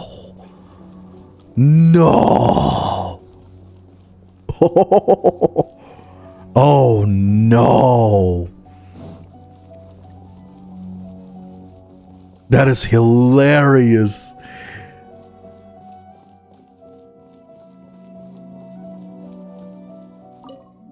No matter how far up you may climb, you still can't touch the sky. Hello. Hardly anyone comes around here. Are you here to stargaze? The untouchable sky conceals the truth about the world. At least that's what we Earthwaists believe. But the mortal sight is limited. Who can guarantee that they can see all the celestial signs clearly? How about you? What do you think? Things might not be as they seem. You're right. People can be easily distracted or deceived. If I were a Matra, I might tell you that ignorance is also a blessing. But people's ignorance will not affect the existence of truth. Sometimes, blindness. Oh, I may have said too much. Just ignore my words and let it go with the wind. What did you give me? Ooh. Hello. What do you think? The stars determine your destiny. Are you talking about the research of constellations? Unfortunately, I don't have a vision, so I couldn't participate in those research projects. But I feel the stars don't decide your destiny so much as they show it.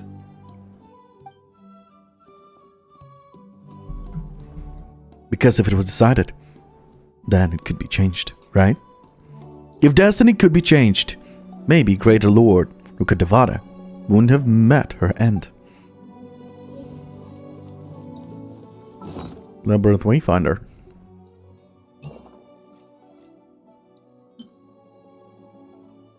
Danger damage bone. Ooh, this might be better. Although,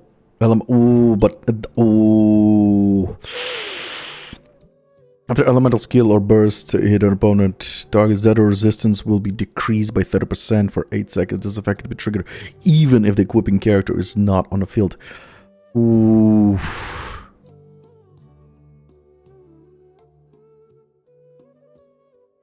The difference is, I think this is better for the MC because of this. No, wait. Every point of elemental mastery the traveler possesses increases the damage dealt by Razor Glass Blade, E button, and the damage dealt by Sergeant Manifestation. This one by 0.1. 0.15 or 0.1. Okay, you know what? Let me think about it. So let's say that other guy gives me 80 points. That means for every point, that means let me pull out a calculator. Oops, sorry. Keep streaming. Let me pull out a calculator. Basically, where's my calculator? That'll be 0.15 multiplied by 80. It'll be 12. So 12%. And depending on other points, if I collect from in other point, no.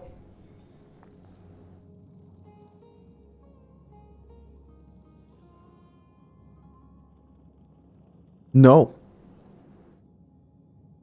The other one is better. The other one is better because they attack with Dendro. So Dendro percentage is better.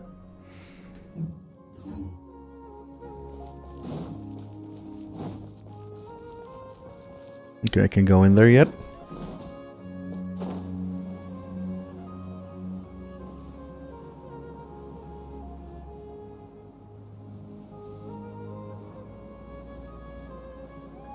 I see a tower over there. That's probably what I need to go.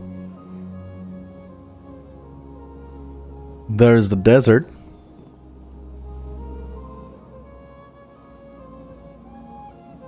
Oh shit. Running out of fuel.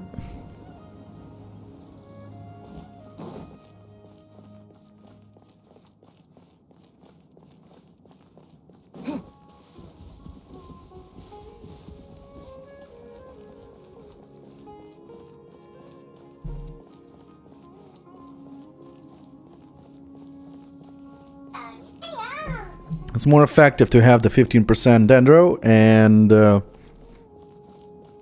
rest of the artifact have the boost for Elemental. I think that'll be more effective. And I don't mean like the... Yeah, I have a good plan on how to build them.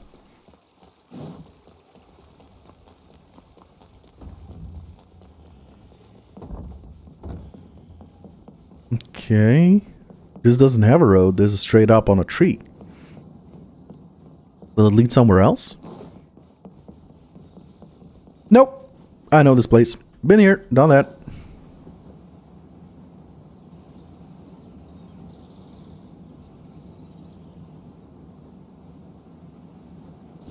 Knock knock.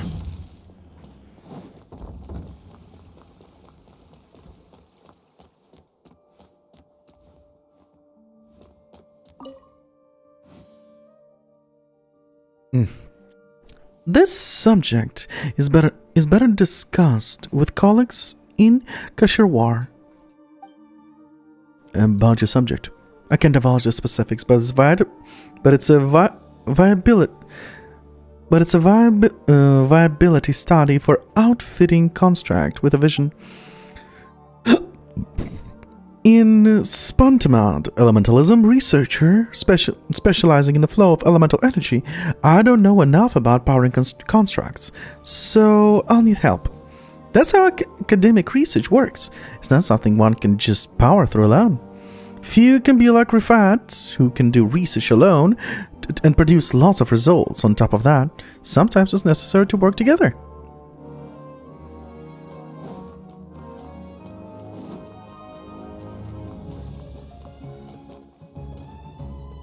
House of Diana. Oh, wow. Don't tell me this is the... Nope, only House of Diana can be entered.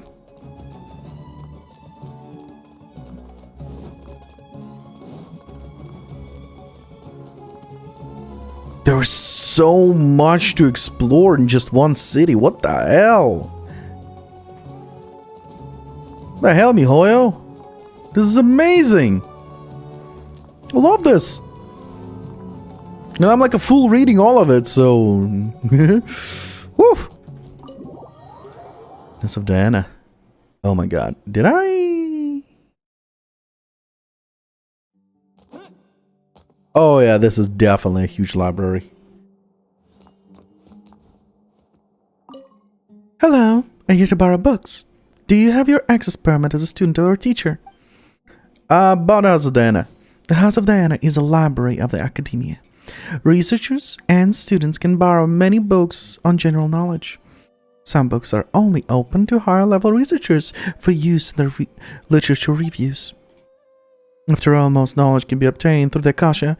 Many people who still read just want to see the source of knowledge with their own eyes. Let's say the House of Diana is more like a museum in spite of being known as the Library of Sumeru.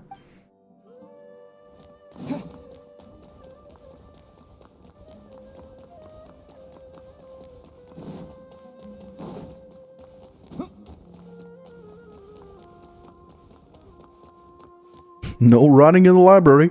Don't worry, I'm not gonna run. I'll sprint. Wow.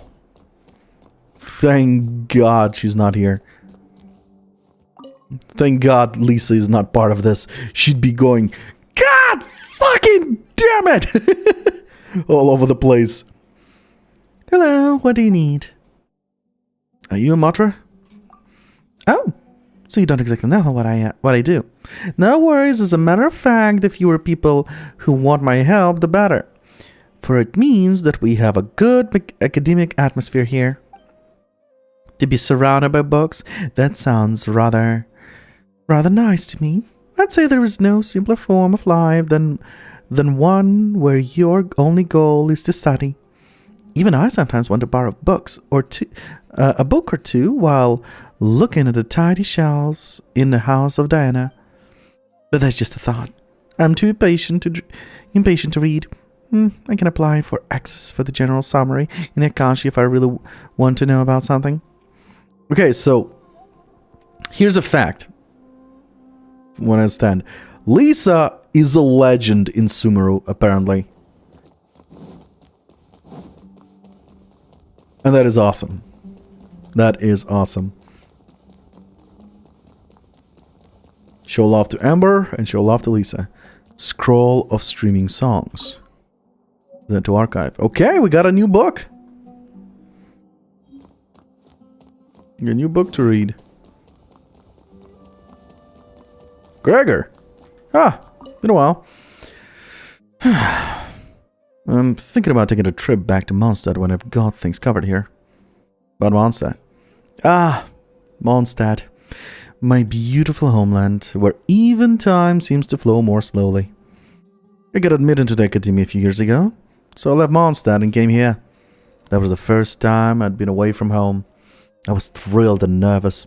I looked forward to seeing exotic landscapes while also fearing that I might not be able to live on my own. But after I really started my academic life here, my busy schedule has rid me of all the mixed feelings. I did many stupid things when I first arrived. What do you have to deal with? When I got my offer and saw the Grand Sage's signature, I was so proud of myself. Thought it was a proof of his recognition. But later I found that everyone has received the same acceptance letter with his signature on it. What a fool I was to believe that the Grand Sage saw something special in me. But Sumeru is indeed different from Mondstadt. People here are more serious, but less romantic. For example, my Darshan Haravatat focuses on linguistics, but we seldom discuss literature. Instead, we spend a lot of time studying syntax and structure. But I heard that some people have been trying to organize a light novel society, although they're not from the academia. It more or less shows that the people of Sumeru aren't all so stiff and rigid.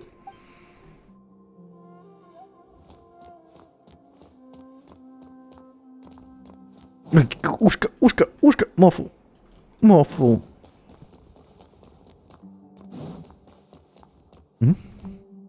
The folio foliage and the shepherd of the magic bottle. What? Okay, that's obtained. That's not... Shepherd of the magic bottle. The story of Shepherd who came across a magic bottle within, which unexpectedly begins to confirmed. Oh, okay. So, legend has it that the king Al-Amar, while still alive, had collected numerous jinn and demons from across the world, placing them within magic bottles. Legend has it that the world was once teeming with such gen. Alamar, mighty yet bewildered, seized them from the silver night winds and quicksands of the desert, the mystical swirl of the ocean, and the tinkling springs in the forest, and kept them in silver bottles. He was like an arrogant conqueror, and at the same time a curious child.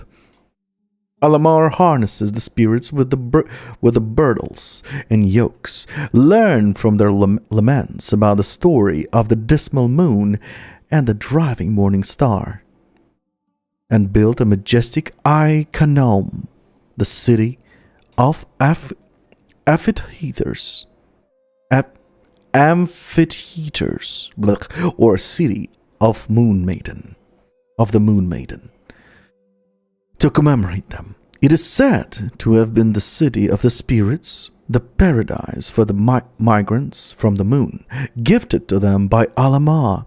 In return, the spirits constructed a huge doorway to his mausoleum. This is the tale of the desert singer. Of the desert singers would tell. This is the tale as the desert singers would tell it. Countless years later, Iconome, like Salia, the city of the valiant Thamudians, Talyatullah, the land of the wise Tigranarians, and Organa, the city of the 29 days, has long been buried beneath heavy sands and swirling currents, as have the countless clans that inhabited it, and the innumerable jinn imprisoned in their silver magic bottles. But now, let us leave the unnecessary fact-finding to one side and return to the subject. 15 years after the Port Ormus was built, a young shepherd found a silver bottle in the gravel song dunes. Note 1. Whether out of the childish curiosity or the recklessness uncharacteristic of desert dwellers, the boy broke the seal beneath the silver bottle and opened it beneath the moonlight. Note 2. Okay, so this is actually a hidden quest, I think. This is actually a hidden quest, and it is important. I'll be hunting that later. The ravens of the mortal world are so exceptionally noisy. A jinn rose from within the bottle, in the form of a dancer, and as flexible and languid as a cat, and as bright and beautiful as a water lily. Ravens! The youth was clueless, as he did not resemble a bird, nor was he noisy. Yes, ravens, the spirit repeated rather impatiently. Birds that live fast and die fast. A noisy lot and no mistake. Only when they die do they wake up. What about this? Is there to not understand? The young man shook his head in confusion, bringing a sigh to the spirit's lips. Listen, foolish bud. The spirit shook her head. Her myrrh-scented braids swaying gently in the moonlight, the golden bells dangling and their ends ringing dreamily, but her amber eyes glinting like daggers. I will allow you to ask 3 questions under 3 conditions. First, do not defame my lord Alamar. This is my bottom line. Second, harbor your arrogance short-lived. Mortals should know where they stand. Third, do not pry into the affairs of heaven and earth. Know this, there are indeed brave guardians and splendid stars in heaven. If you fail to comply, I will fly into your mouth and nose on the night wind, like the 3 moon goddesses on their steeds. Draw out your guts and soul, and make your lifeless flesh my new home. The youngster hastened to cover his mouth and nose, nodding profusely to show that he understood the conditions. Then ask, beloved child of my lord, slave of heaven, said the spirit, chuckling. The bright moonlight fell on her braids and flowed into her nearly transparent skin, granting it a crystalline sheen. "Who are you?" the young man asked. "I am a creation of the sky, yet also a creature of this world. I am an exile of the ages, a faithful servant to my great lord. I am an elemental spirit who will not bow to flesh and blood, an eternal prisoner, content with the illusion of comfort. Illusion and comfort." The spirit held her head up high with pride, letting moonlight flow through her translucent body, her golden bells ringing in the desert wind. As a descendant of Lilufar, I can be big or small, I can rise or hide. My kindred may be found in the waves, in the night wind, or in the pale lights of the dead moon. In short, I'm a spirit, and I'm proud of who I am. Though, why are you in this bottle? The young man shook the silver bottle in his hand and asked uncomprehendingly, "My lord, Alamar, aspired to conquer the world. All mountains and seas would be his to command. To this end, he made us magic bottles of silver and stamped his mark on us. And so we became his servants, engaging in noble deeds of creation and exploration. In other words, we were not servants in shame, but servants with pride. But afterwards, the spirit said quietly, her amber eyes darkening, my lord brought disaster upon himself, leaving us sentenced to generations of oblivion. We were trapped in sealed silver bottles, drowning in dreams until the moment of our death." "Well, your third question, then?" The spirit waved her hand briskly, causing a clear jingle of the ancient silver coins adorning her wrist. Have a care for your query, or your mouth and nose will suffer. So, the young man hesitated for a moment and asked the last question.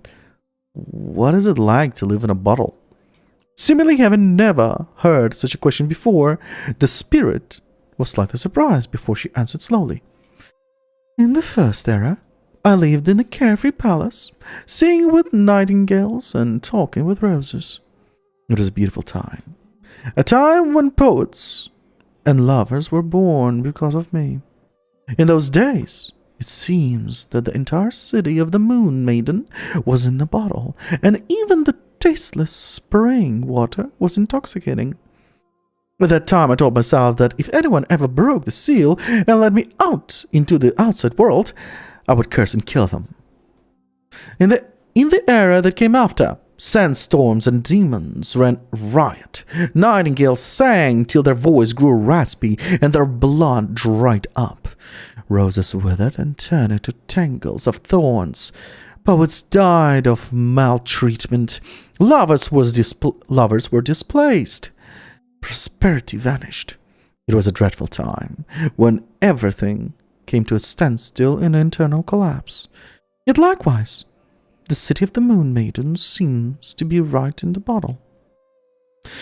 So I told myself that if anyone were ever break a seal and let me out into the outside world, I would fight against its injustice. Then the third era, everything was reduced to dust. The grand play of the city of the Moon Maiden came to an end, and what remained were the ruined theater and the wrecked masks of the gods. In that era, I ran out of tears to shed, and the chiming golden bells and the fluttering veil became to me a haunting curse. And so I told myself, amidst the desolation, that if anyone would ever broke the seal and let me out into the outside world, I would turn into an evil seeking vengeance. I would destroy the world, or else destroy myself. So... A gust of cold wind in the desert sent a shiver over the young man, causing him to tighten his loose rope. Yes, I could have made you the first target of my revenge. Tore your bones and flesh to make a cruel song of your soul. The spirit smiled teasingly, like a nightingale announcing a death on a summer night. And the dead moon cast a glow over the quicksand dune, over the quicksand dunes, and over me. And I suddenly realized how lovely the world is. And so this poor genie, like a chick struggling to break through its egg, has hopelessly fallen in love with a barren and ravaged world and its circle of life and death. The proud genie, once nourished by the delicacies of roses, has fallen for the land infested with toads and vipers. It all makes me wonder what it will be like when the raven becomes the groom. So the youngster cowered again. So tell me a story, little raven. Let me see the world. The spirit grinned slyly at the sight of the youth's puzzled look, her golden bells tinkling at the end of her braids. And so the spirit of the Moon Maiden's city once again embarked on her journey around the world. Okay. So this has to have some hints for a treasure. No doubt about it. Okay. 1. This is the desert area that the Emirites often refer to as Dar al-Azif. This does not refer to a fixated place, since the dunes themselves flow like the wind. Okay, so I need to get hints from the Emirites in the desert. For a Mazar, poor Biruni academics has insisted on its absurd opinion that this occurred out of the ignorance inherent to the desert dwellers, which is not even worth refuting. May 100 birds gather on the unreasonable man's bed, and may the mountains hurl stones at him. 3. For a Mazar, a poor Biruni academic has argued that the word rise was inappropriate here, and that a better word should be used to present the image of pouring out like a radiant cloud of smoke. It must be admitted that his opinion has literary merit, but it will not be adopted academically. May his bowels become gnarled as stones, and may his barb be an executioner of his hair. What the hell is this? Those things at the end. For opinions. 4. For a Miraz, a poor Biruni academic has pointed out that Al-Amar was not the name that the monarch used during his lifetime, and that it is improper to quote it here. May wisdom forsake him. May his hair grow thin, and may his beard turn white before its time. What the fuck is going on? The fight.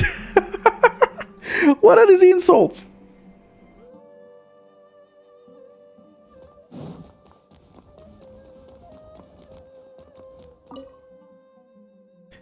All these books. You had to read through every page. I thought the entrance exam to the academia was the biggest challenge I could ever face. Turns out I was too optimistic. About the books. My roommate recommended these books to me. I asked for some advice on research, and his answer was that we can't only rely on the Akasha. Well, he's not wrong. He said that to carry out in-depth research, it's best to track the knowledge to the source, read carefully, and also think proactively. I said, sure, let me try your method. He's the best among us after all. We've almost given up on trying to catch up with him, you know. But I really didn't expect him to read so many books every day. About studying, I'm not very talented, and it took me great effort to get into academia. My sister often encouraged me, saying that things would be much easier once I passed the exam. That's not true at all. My schedule has become even crazier since I got admitted. I've been experiencing hair loss lately. I'm just in a constant state of anxiety. Can I get my assignment done? Oh, my thesis proposal get approved. Speaking of which, I wonder if I could borrow my sister's thesis from when she was starting here. We're from the same Darshan, you see.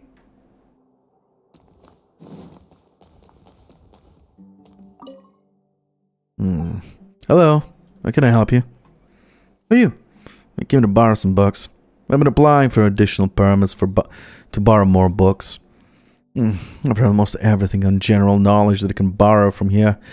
Hope my mentor could give me access to other books soon. Do you have any recommendations to read? It depends on which Darshan and subject you're interested in. I could give you a list based on that.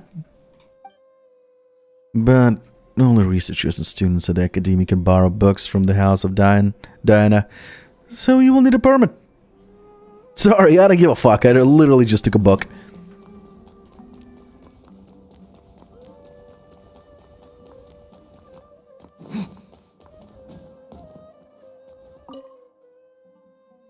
My colleagues must be working very hard to write project applications right now. Project applications? Everyone knows that to ensure good funding, you have to get your application approved by the academia. With an approved project and more, you can hire more students. And students who work for you and stable funding from the academia mean a great fortune. But I don't think it's really worth it. Just think about the terrible competition you'll face. It's too much trouble to get your application approved. And I heard that academia has given all this funding to some secret project lately, so no one can really get a single more out of their application. What a waste of time.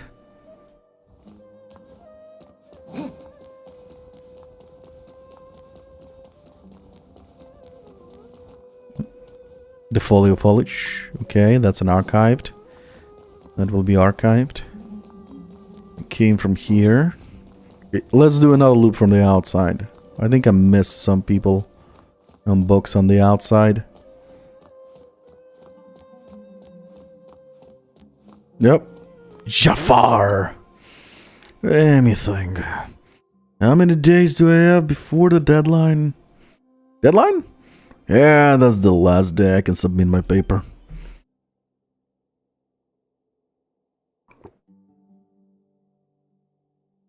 I'm a night owl. Because mine only works sharply at night.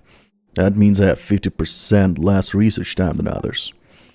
As for during the day, if you ask me, it'd be a waste not to go out and enjoy the warm sunshine. I always make some time to rest and relax. My mind would become too stiff to think straight if I focus on research every hour of every day. Enough chit-chat. I'm going to use the remaining 50% of my time efficiently. I have to come up with something before the deadline. Or Jasmine will be captured by Aladdin. Or I am not Jafar.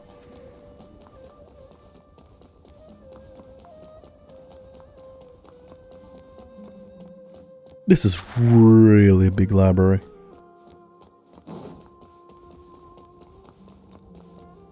Leon, I think I spoke with him. Were you? The borrow books. Okay, yeah, I spoke with him already. So yeah, I did a loop already. Alright, so we're doing an inside. Let's complete the loop. Let's just complete the loop until we get to that. The bridge. Oh, hello, you sparkly sneaky. Another archived book. Alright, now we go through the inside. Another archived book.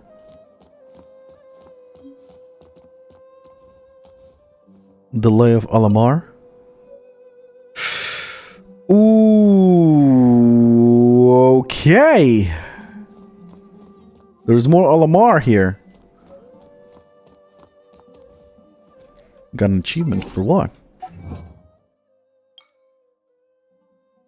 Hear the voice of divine wisdom. Ah, Women of the Gabar, collect the entire Tales of Junior series. Okay. It was a book. Okay. Foliage. Forest Journey. Oh, really? That was the easiest. This is the easiest. Fucking, that was boring. Blah. I'll have to read it while I'm at work.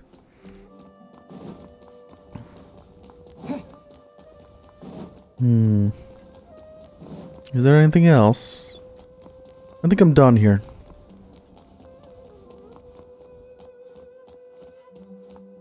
Unless there's a second floor. Cannot activate now. Okay. I think I'm done here.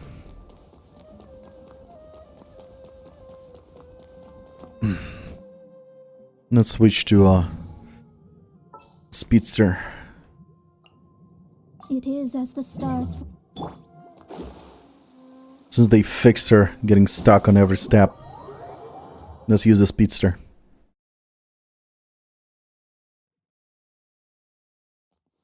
Nope, right. And let's drink. Wait, books. Okay, so here's another book that I read this. I got some hints. This will be the next book I need to read. I wanted to drink stamina. There we go, stamina.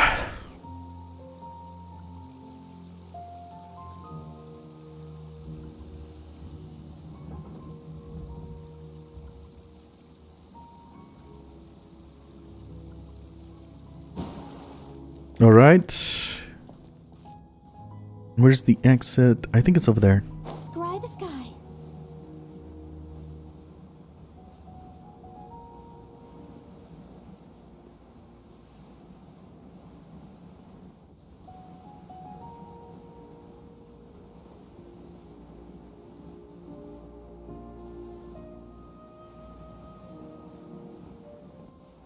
Okay, we need to follow that bridge.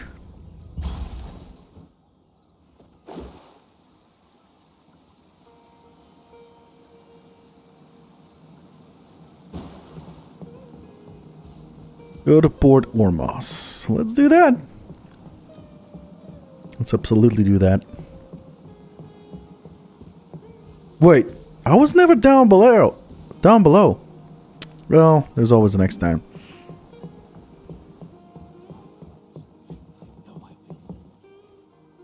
Am I going the right way? Oh yes, I already spoke with him. Yes.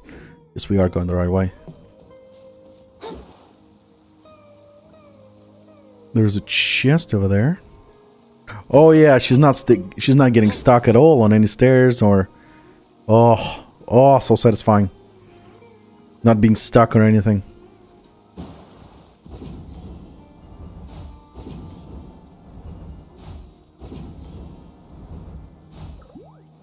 Hey, what's it before? What's it doing here? Where'd he go?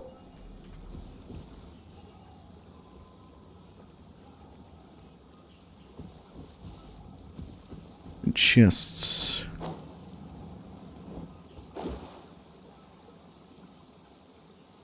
Hello. Fate is upon you. Germinate.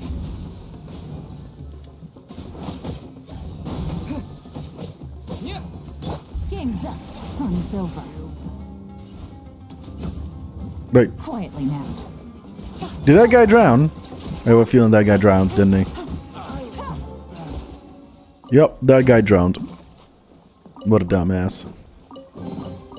A chest full of valuables and a trove of potential clues. Take it easy.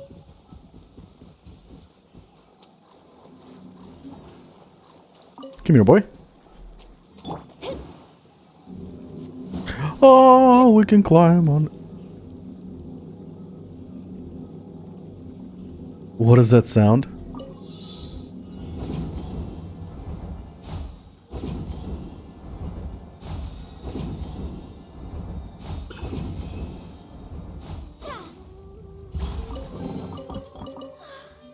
treasure is pretty exhilarating.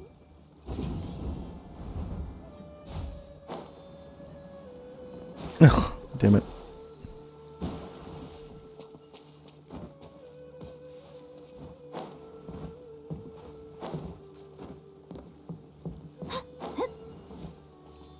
Hey, silly.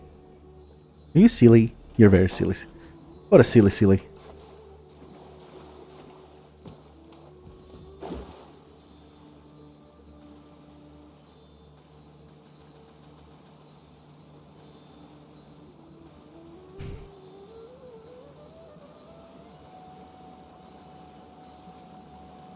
Oh no.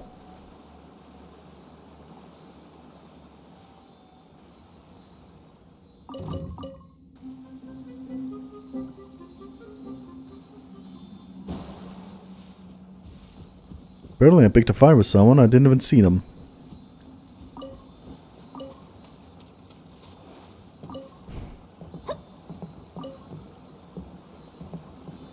Hello!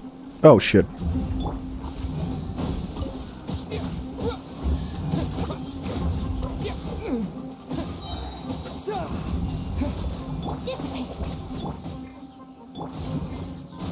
Delve into destiny.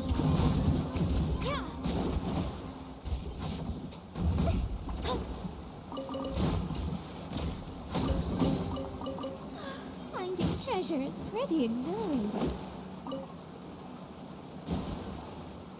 And boink.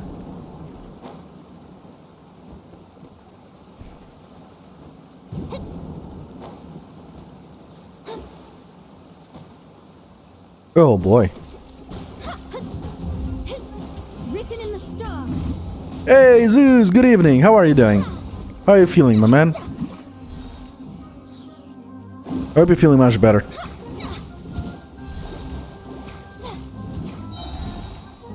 By the way, you're gonna love this episode of the stream.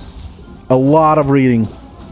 I've been doing a lot of reading. Literally met anyone I meet in this game, in this chapter, I'm literally just talking to them. Being them main characters, not main characters, find books, I read all the books. Just the way you like it. Just the way you love it.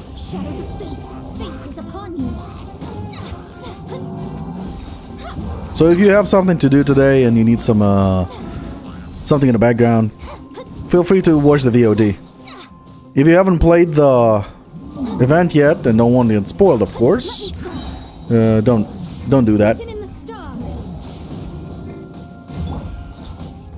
Busted. Here comes the cash. Germinate. What? How the fuck did I survive with 1 HP though? Not feeling good yet. Still searching for the cat owner, lol. For now I have company. Yeah, you have a whole family of a company, from what I understand. Still did not, fair enough. So far the story is incredibly interesting. And I've been, what, 8 hours? And I barely touched. Well, one of the reasons why I barely touched is, as I said before, I'm literally running around and talking with every single character that I meet in this game. So you can imagine what kind of an idiot I am.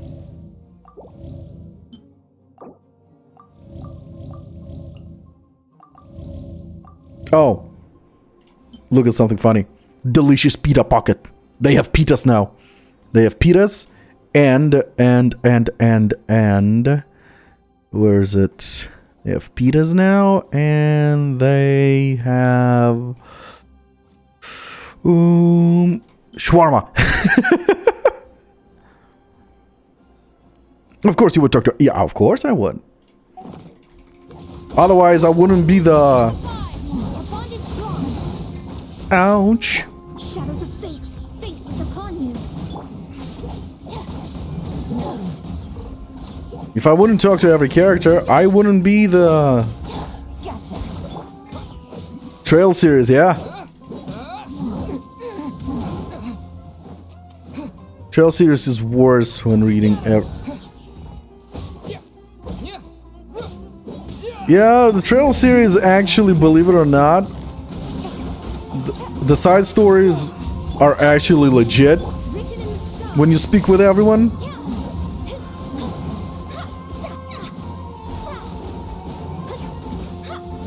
You should know that. Jesus! Since when is this motherfucker so strong? Let me scroll. Quietly now. Game's up. Time's over. Decided by destiny.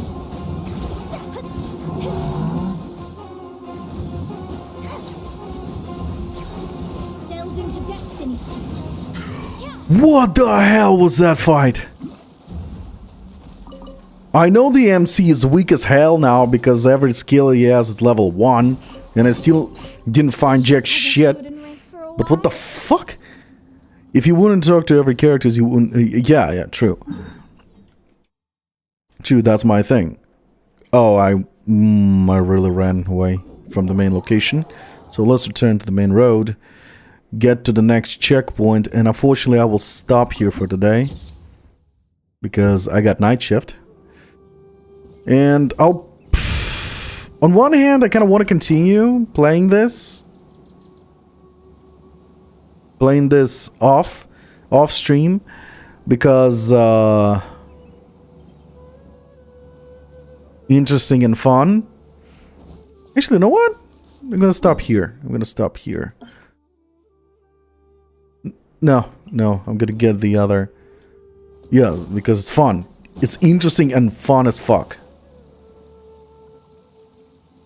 A new world, a new information, a lot of talking, a new traversing system, which I love, which is amazing. What the fuck?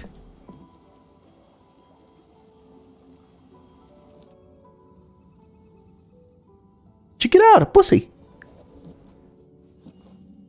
Here's a new cat. Huh. Possibly. Because there's a lot of details in this chapter. So it might hit your PC, yes. Alright. Where is the... ah, there it is.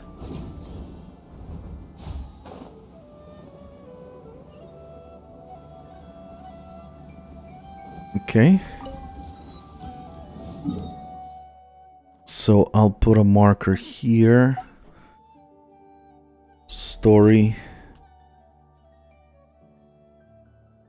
Last place. So again, the reason why I don't want to play it because I don't have a laptop, I don't have anything high quality. I'll be literally playing on a phone, and I don't want to miss the whole story. Although there's literally a shit ton of talking. I do a shit ton of talking to everyone, so I could literally skip that by reading it on a phone. You should play off stream if you want, just don't do main story if you plan to stream it. Yeah. But the thing is, I'll get to the main story eventually, I think. Even if I do them off stream. I accidentally might, because there is a lot here. There's this story that got unlocked. I need to go to the port. Ormus is literally where the main story is. I will get this character for free. Then this story got unlocked as well. This motherfucker got unlocked as well. Farming Xenoblade. Yeah, I'm farming Xenoblade 2 again on the hardest difficulty from scratch. God damn, I love this game. I think I already got 300 hours on Xenoblade 2. Xenoblade 3 I can't play off stream because even side quests feel like they are main story in Xenoblade 3. It's impossible. Even side quests have the main story. I am a psycho, I know. Alright, so I'm gonna sign off here for today. Oh, wait.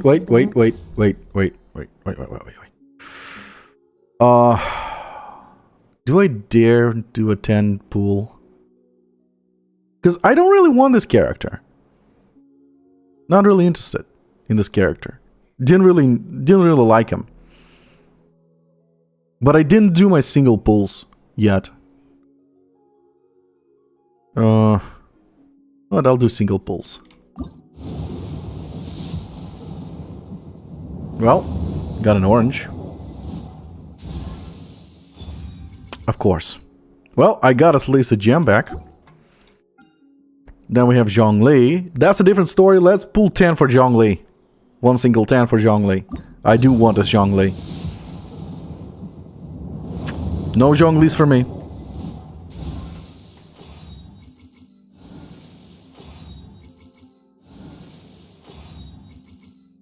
Go kitties, yeah. She's already maxed out. That's the problem.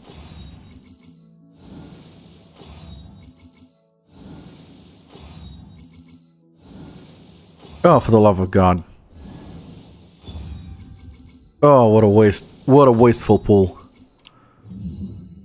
What a wasteful... What a horrible pool.